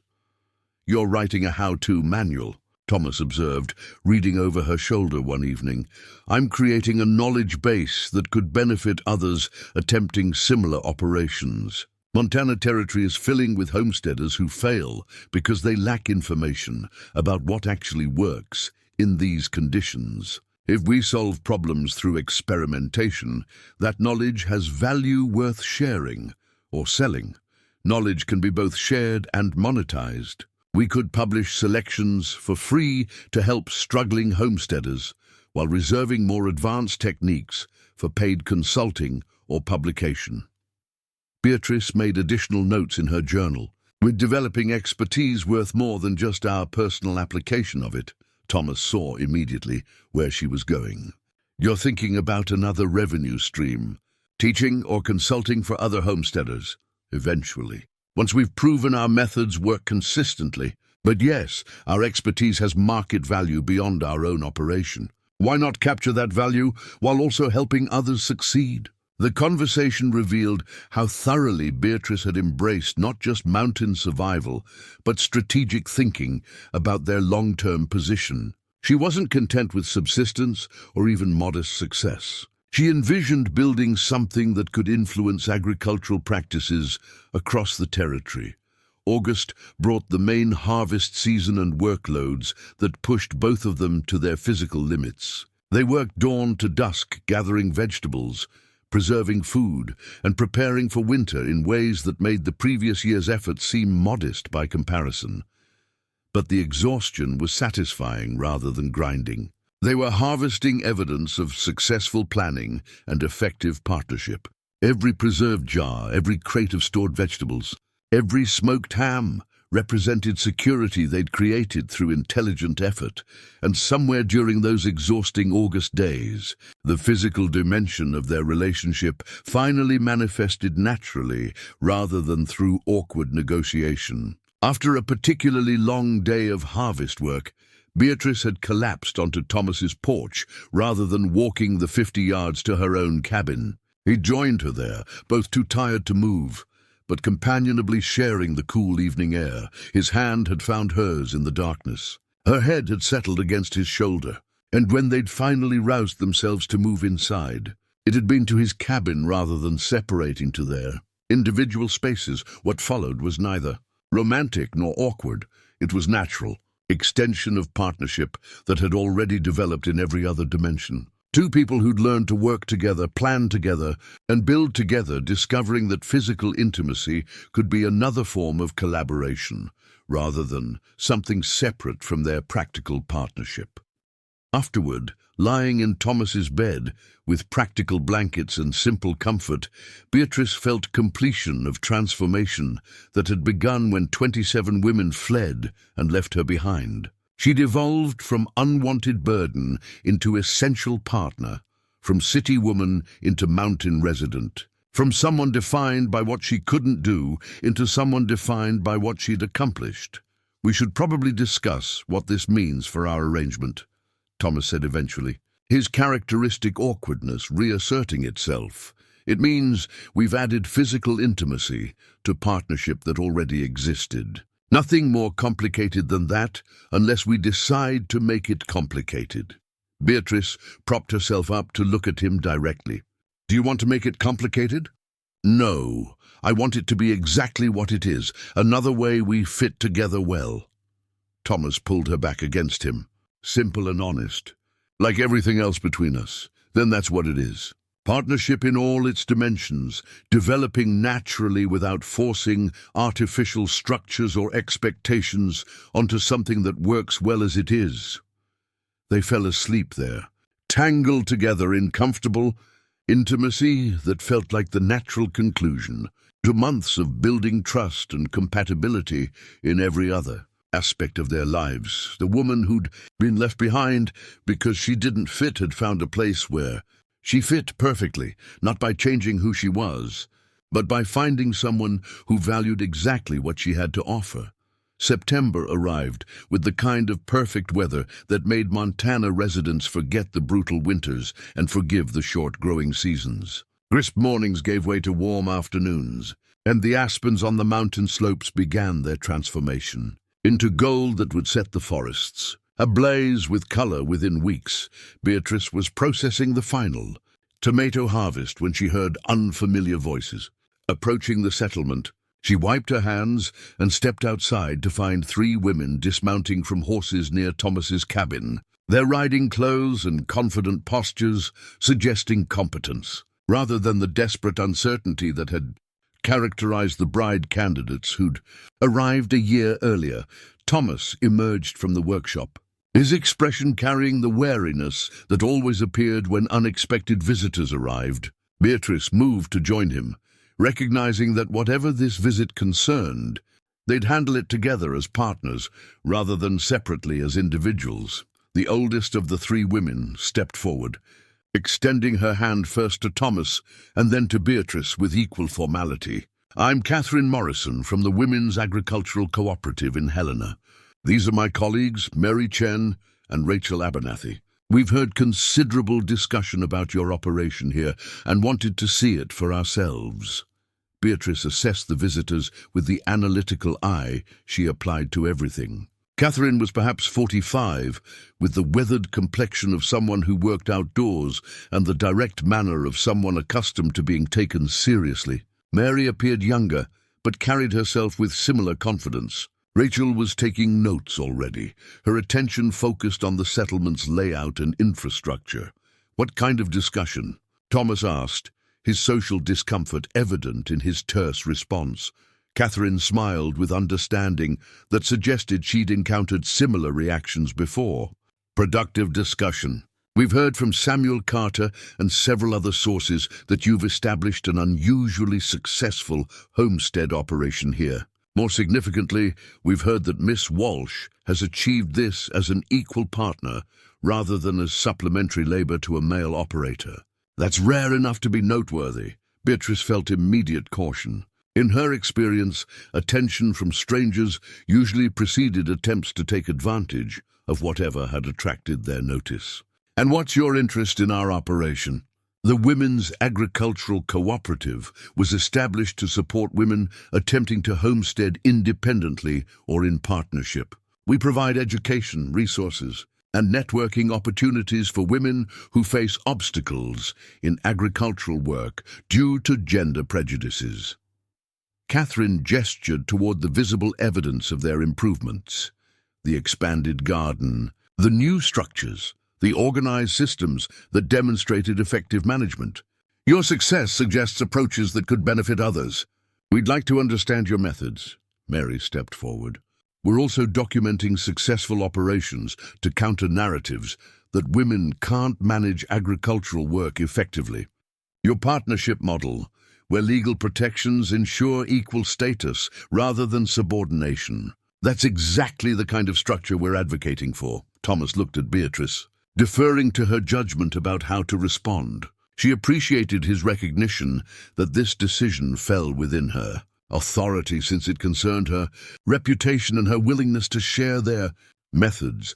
"You want to study what we've built and potentially publicize our approaches?" Beatrice asked directly. "With your permission, yes. We'd compensate you for your time and knowledge.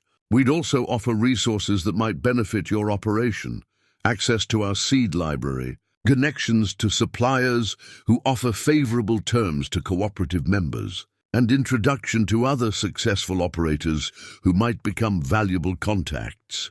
Beatrice considered the proposal, analyzing costs and benefits. "Come inside. We'll discuss this properly over coffee rather than standing in the yard."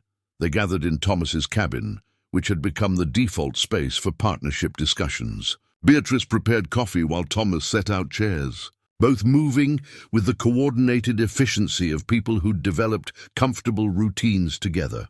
Once everyone was settled, Catherine laid out their proposal more fully. The cooperative wanted to document Beatrice and Thomas's methods, operations, and partnership structure. They'd publish findings in their quarterly journal and potentially include the information in educational materials distributed to women throughout the territory. "What we're particularly interested in," Rachel said, looking up from her notes, "is how you've structured your partnership to ensure genuine equality rather than nominal collaboration that actually subordinates women's contributions. The legal documents Samuel mentioned, those suggest sophisticated thinking about protection and equity." Thomas spoke before Beatrice could respond. The legal structure was necessary because Beatrice invested capital and labor that deserved protection. "If something happens to me, she needs guaranteed ownership and control. If our partnership dissolves, she needs clearly defined rights to property and compensation. Anything less would have been exploitation." Regardless of my intentions, the three visitors exchanged glances that suggested Thomas's straightforward acknowledgement of these considerations was itself noteworthy. Mary leaned forward with obvious interest. "Most men we've encountered resist formalizing women's ownership because they view it as limiting their own authority. You'd not only accepted it, but apparently insisted on it. Why? Because informal arrangements favor whoever has more social power, which in most cases means men." Thomas appeared uncomfortable being the focus of attention, but continued. "Beatrice's contributions are at least equal to mine. Her planning, her business knowledge, her problem-solving, we wouldn't have achieved what we've achieved without those inputs." Refusing to acknowledge that legally would have been dishonest and unfair, Beatrice watched the visitors process Thomas's explanation, seeing their reassessment of assumptions about mountain men and gender dynamics. Thomas might be socially awkward and physically intimidating, but his thinking about equity and partnership was more sophisticated than most educated urban men demonstrated. "We'll participate in your documentation," Beatrice said, making the decision, "but with specific conditions. First, we approve any published materials before distribution. Second, our compensation includes the resources you mentioned, plus introduction to your supplier network. Third, you acknowledge that our methods are still developing. We're learning through experimentation, not offering proven solutions to all challenges."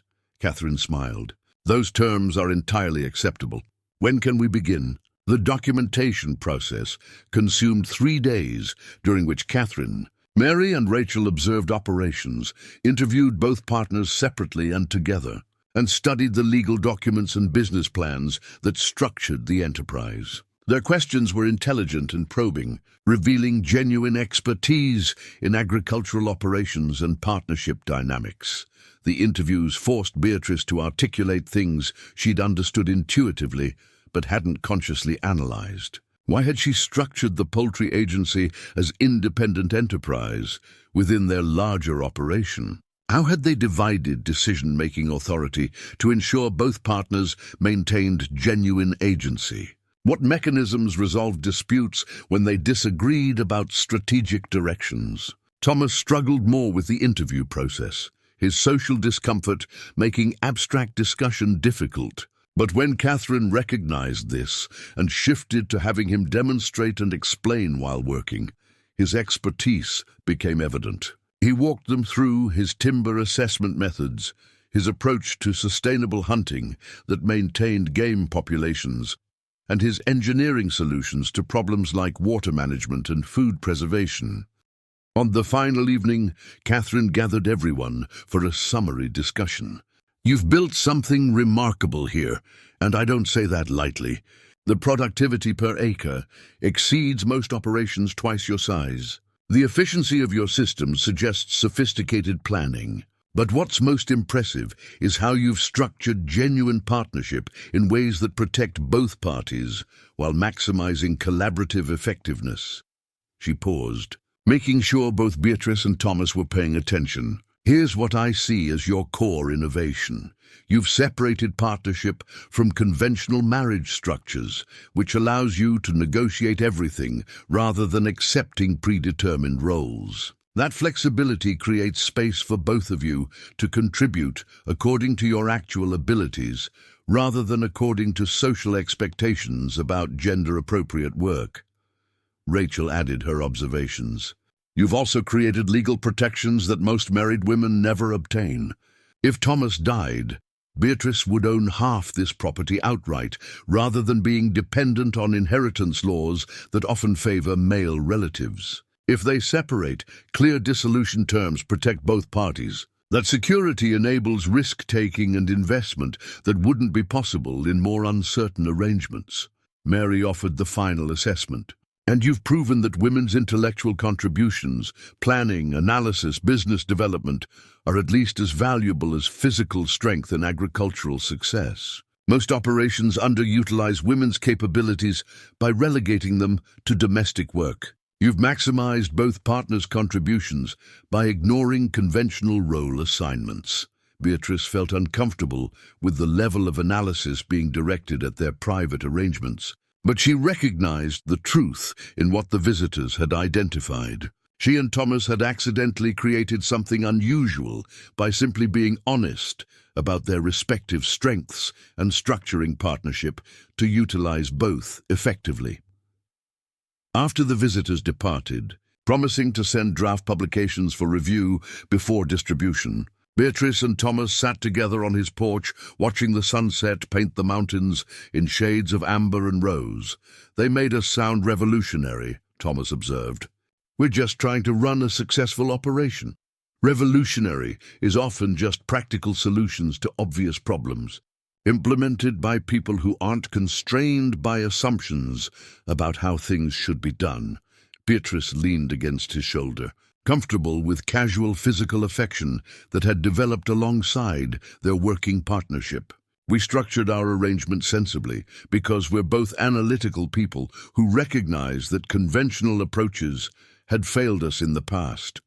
Still feels strange to be held up as examples. We're figuring things out as we go, making plenty of mistakes, which makes us more useful as examples than people who claim to have everything perfected.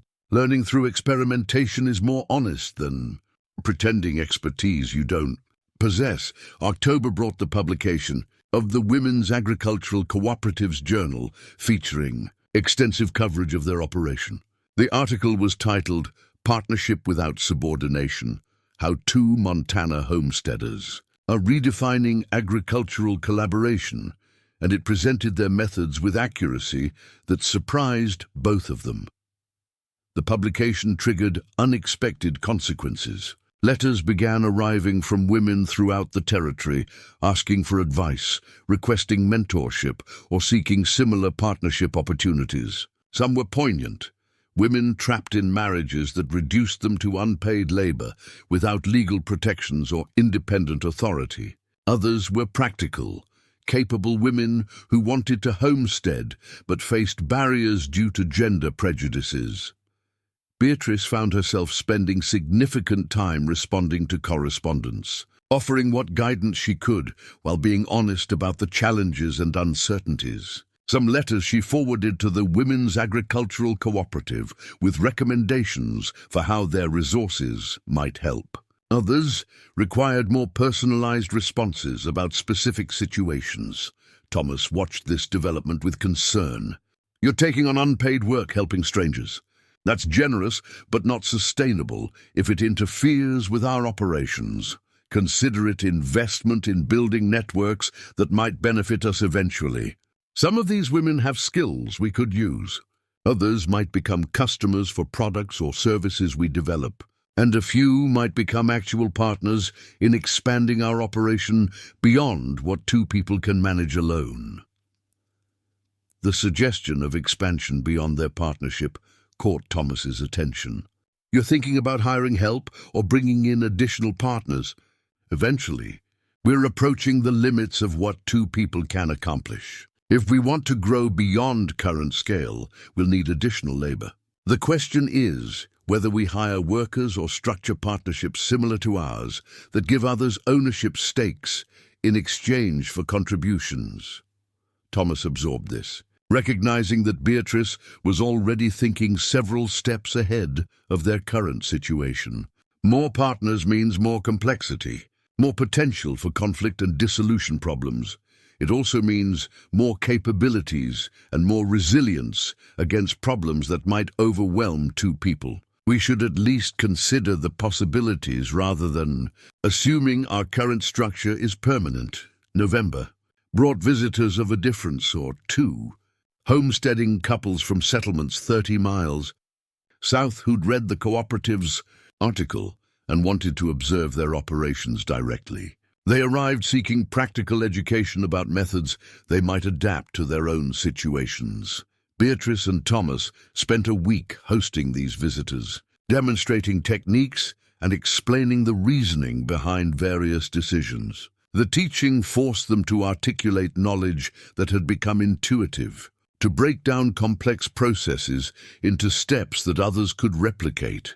One of the visiting women, Elizabeth Hart, pulled Beatrice aside during a break in demonstrations. "My husband and I have struggled for 3 years. We work hard, but barely produce enough to survive. Watching you two, I see the difference. You work smart. You've thought through every system to maximize efficiency. We just do things the way everyone else does them, without questioning whether there's a better approach." Beatrice recognized the opportunity. "If you're genuinely interested in improving your operations, I could consult for you. Visit your homestead, assess your current methods, and recommend specific changes. There'd be a fee for my time, but the productivity improvements would likely justify the expense." Elizabeth's expression brightened with hope. "You do that? Travel to other homesteads as a consultant?" "If there's demand for it. I'm developing expertise worth sharing, and you need knowledge that could transform your situation. That's a mutually beneficial transaction." The conversation planted seeds for what would become another revenue stream, agricultural consulting that would leverage Beatrice's analytical abilities and growing expertise. She could help struggling homesteaders improve their operations while generating income that would fund continued improvements to her own settlement. When she mentioned the possibility to Thomas that evening, he immediately saw the implications. "You're building a business beyond just our homestead. Consulting, the poultry agency, the potential for teaching or publishing. You're creating a portfolio of activities that use this place as a base, but extend your influence considerably further.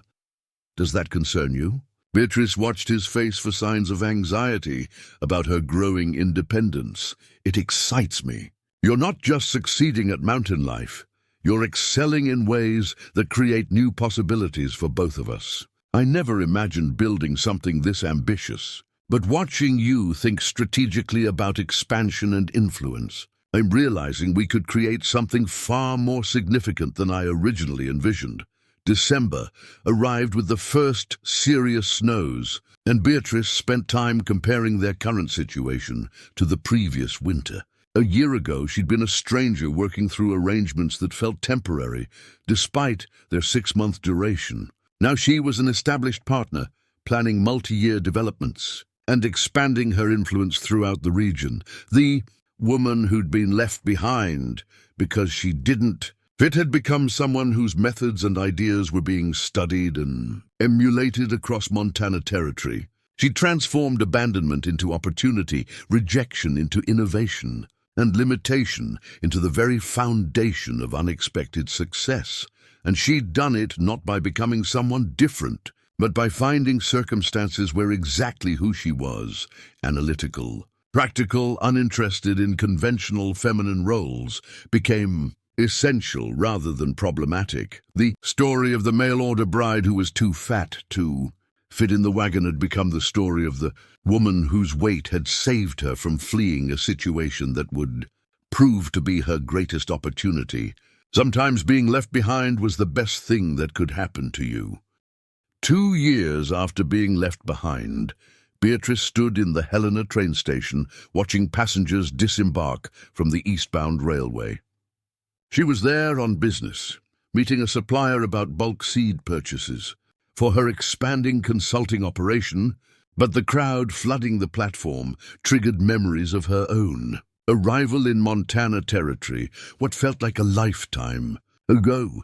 She was no longer the uncertain woman who'd stepped off a similar train with carefully managed expectations, and a trunk full of practical clothes. The Beatrice Walsh, who navigated Helena's business district, now moved with confidence, earned through proven competence. Her clothing was still practical, but custom-tailored to fit her frame properly, rather than the ill-fitting compromises she'd accepted in Philadelphia.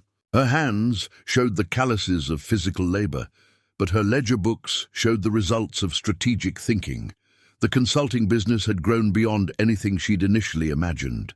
She now worked with 17 homesteading operations across Montana Territory, traveling regularly to assess their methods and recommend improvements. The fees she commanded were substantial, her reputation for transforming struggling operations into productive enterprises meant people were willing to pay premium rates for her expertise. The poultry agency had expanded as well, now supplying breeding stock to operations throughout 3 territories. She'd hired 2 assistants to manage logistics while she focused on breeding program, development and supplier relationships, and Brennan's Ridge itself had grown into something that exceeded even Thomas's ambitious visions. They'd brought in 2 additional partner families, carefully selected people who shared their values about sustainable practices and equitable collaboration. The expanded operation now included a commercial sawmill, an expanded garden that supplied restaurants in Helena, and livestock operations that generated steady income throughout the year. Beatrice was completing her business with the seed supplier when she heard a familiar voice behind her. Feminine, cultured, carrying the particular inflection of East Coast education. Beatrice Walsh. She turned to find Sarah Chen, one of the women who'd fled in that wagon 2 years earlier. Sarah looked prosperous, in fashionable clothing that suggested urban comfort rather than frontier hardship. But her expression carried uncertainty as she approached. Clearly unsure of her reception, "Sarah." Beatrice kept her voice neutral, waiting to see what this unexpected encounter would reveal. "I can't believe it's actually you. When I saw you from across the station, I thought I must be mistaken. You look so different." Sarah's assessment was obvious. Beatrice had gained visible muscle, moved with physical confidence, and carried herself with the authority of someone accustomed to being taken seriously. 2 years of mountain life tends to change people. "What brings you to Helena?" "My husband and I live here now. He's a clerk with the Territorial Administration." Sarah's answer came quickly, filling what might have become awkward silence. "We married 6 months after we all left that mountain. He's a good man. Stable employment, respectable position. I'm glad you found what you were looking for." Beatrice meant it without irony. Sarah had wanted security and respectability, and apparently she'd achieved both. "What about you?" Sarah's curiosity was evident despite her attempted casualness. We all wondered what happened. Whether you managed to get back to civilization or whether I survived being abandoned." Beatrice finished the thought Sarah was too polite to complete. "I survived quite well. I stayed at Brennan's Ridge, established a partnership with Thomas Brennan, and built a successful operation that's become a model for sustainable agriculture in the territory." Sarah's surprise was visible. "You stayed? With that mountain man who could barely speak?" "We all thought. Margaret said you'd probably find transportation back within a few weeks." Margaret was wrong about many things. As it turned out, being left behind was the best thing that could have happened to me. Beatrice gestured toward the Helena business district. "I'm here on business. I run agricultural consulting operations throughout the territory. I also manage a poultry breeding agency and co-own a successful homestead that employs 8 people." The information clearly shocked Sarah, whose preconceptions were being systematically dismantled. "But you were supposed to—" We all thought that settlement was hopeless. That's why we left. The settlement was challenging but far from hopeless. It required strategic thinking, hard work, and partnership between people who respected each other's contributions. Thomas and I provided all 3. Sarah recovered her composure somewhat. "I should tell you, several of the other women are also here in Helena. Margaret runs a boarding house. Rebecca Montgomery married a mining executive. We've stayed in touch, occasionally wondering what became of you. You should join us for tea. The others would be amazed to hear about your success." Beatrice considered the invitation, analyzing what such a meeting might reveal. Where and when? They arranged to meet the following afternoon at Margaret's boarding house. Beatrice spent the intervening time completing her business in Helena and considering what the reunion might accomplish. These were women who'd abandoned her, who'd decided she wasn't worth the inconvenience of making room in an overloaded wagon. But she felt no particular anger about that choice. It had delivered her to circumstances far better than anything she might have found if she'd fled with them. The boarding house was respectable but modest, suggesting Margaret's business was stable but not exceptionally profitable. Sarah greeted Beatrice at the door and led her to a parlour where 5 other women from that original group of 28 were already gathered.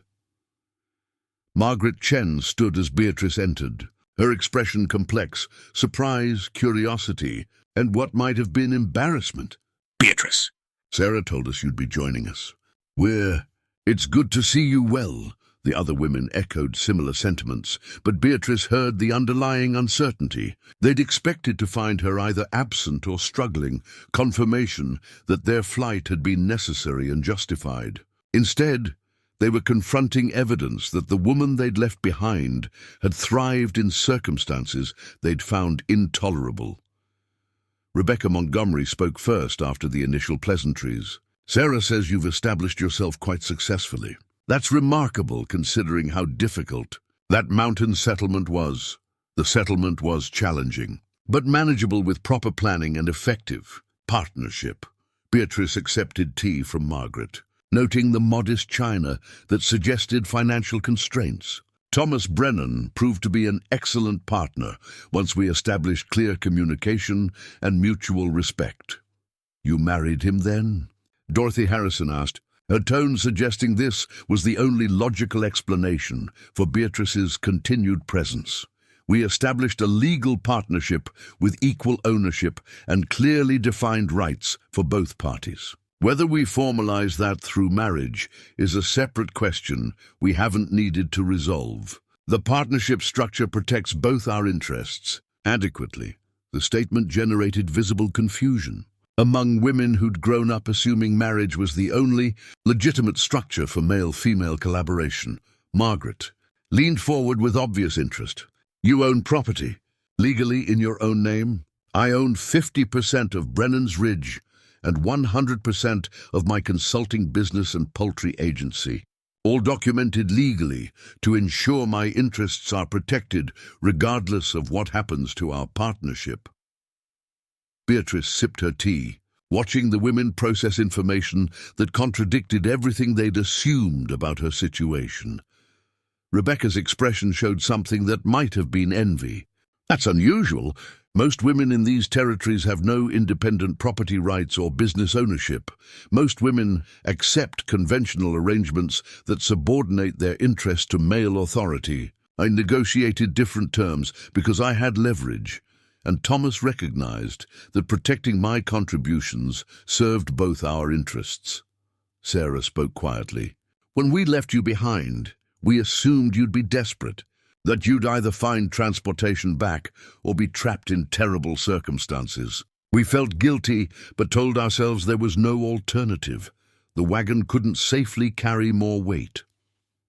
Beatrice set down her teacup and addressed the real question underlying this reunion.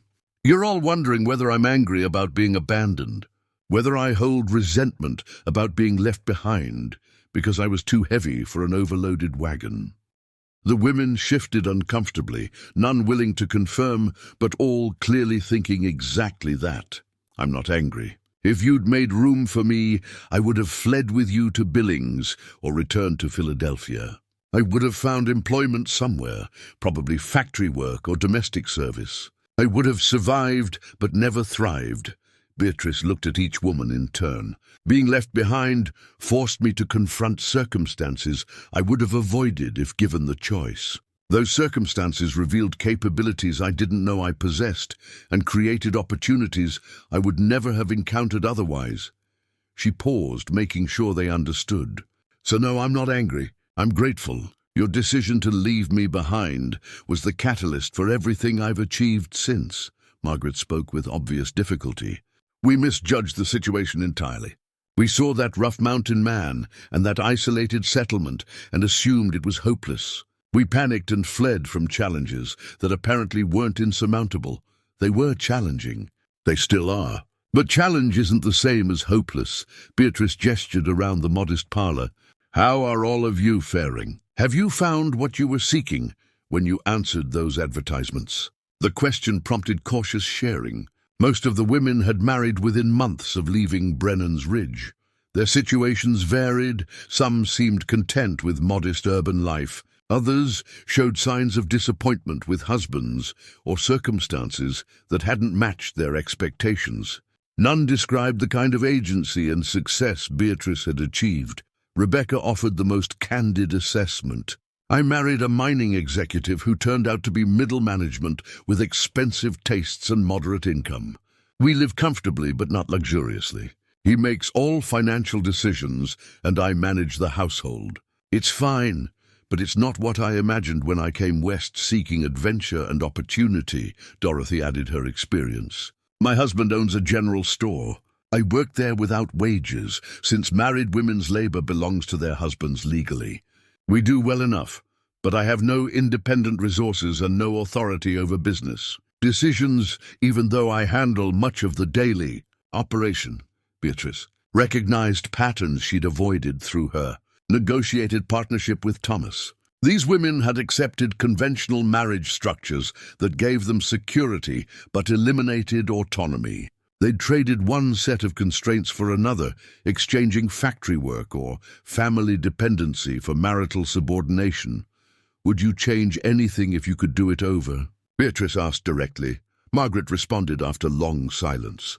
I might have stayed, tried to make it work rather than fleeing at the first sign of difficulty. But I was so certain that Rough Mountain Man was dangerous or incompetent. I convinced everyone we had to leave immediately before the situation became worse.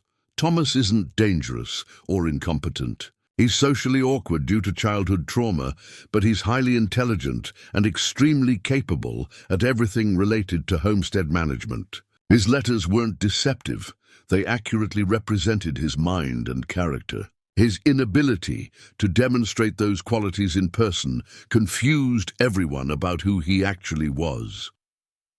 Sarah looked down at her hands. We judged him based on appearance and surface presentation. We didn't give him or the situation time to reveal their actual potential. Fear makes people react rather than analyze. You all saw a frightening bear incident and a man who couldn't communicate normally, and you concluded the situation was intolerable. That was understandable but incorrect. Beatrice softened her tone slightly. I don't say this to make you feel worse about choices you've already made. I say it because accurate assessment serves future decisions better than comforting self-deception. The conversation continued for another hour, with Beatrice sharing selective details about her operations and methods, while the other women asked questions that revealed their growing realization of opportunities they'd missed.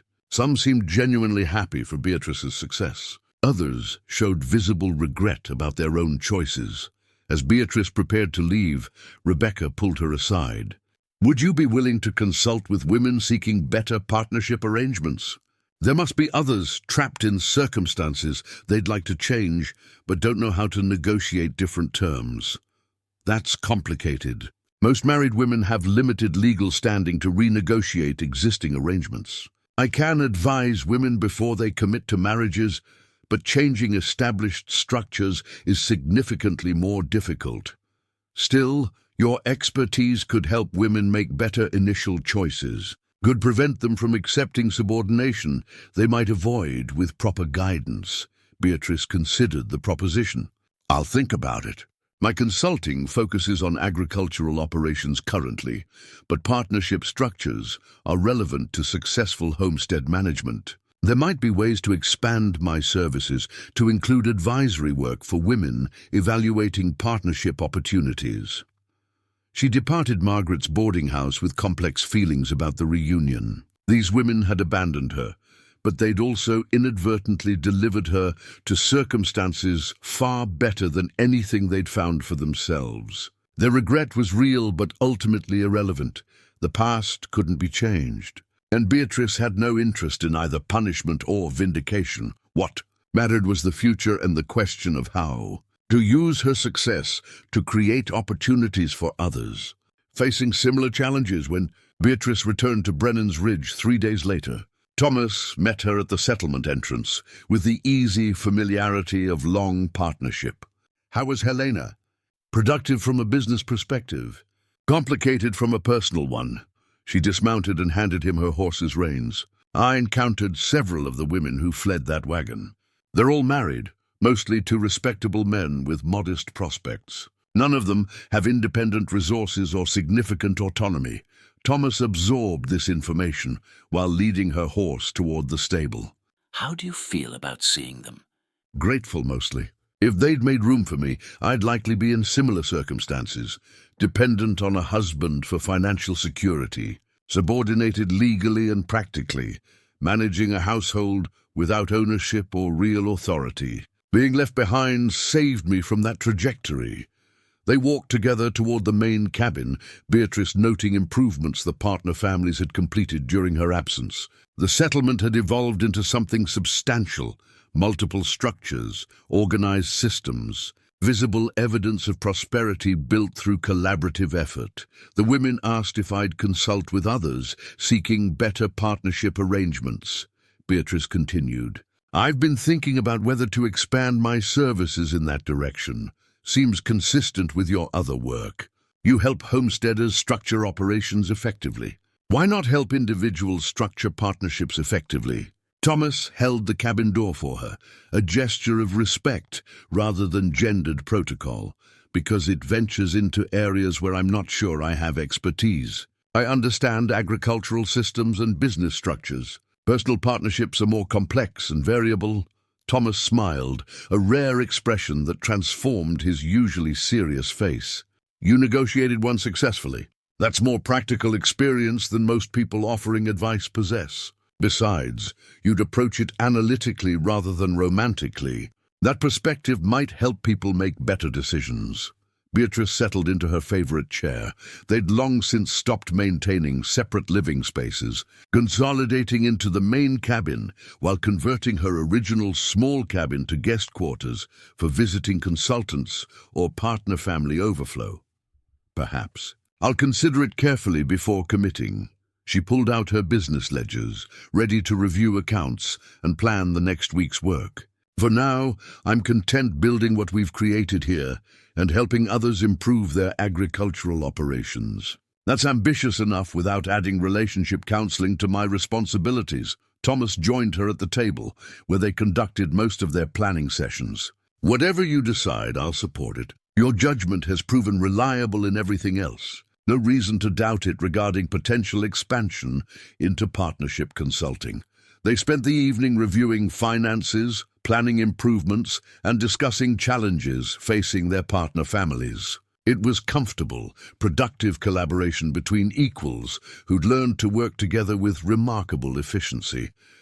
Later, lying beside Thomas in the darkness with mountain silence surrounding their cabin, Beatrice reflected on the strange journey that had brought her to this unexpected place.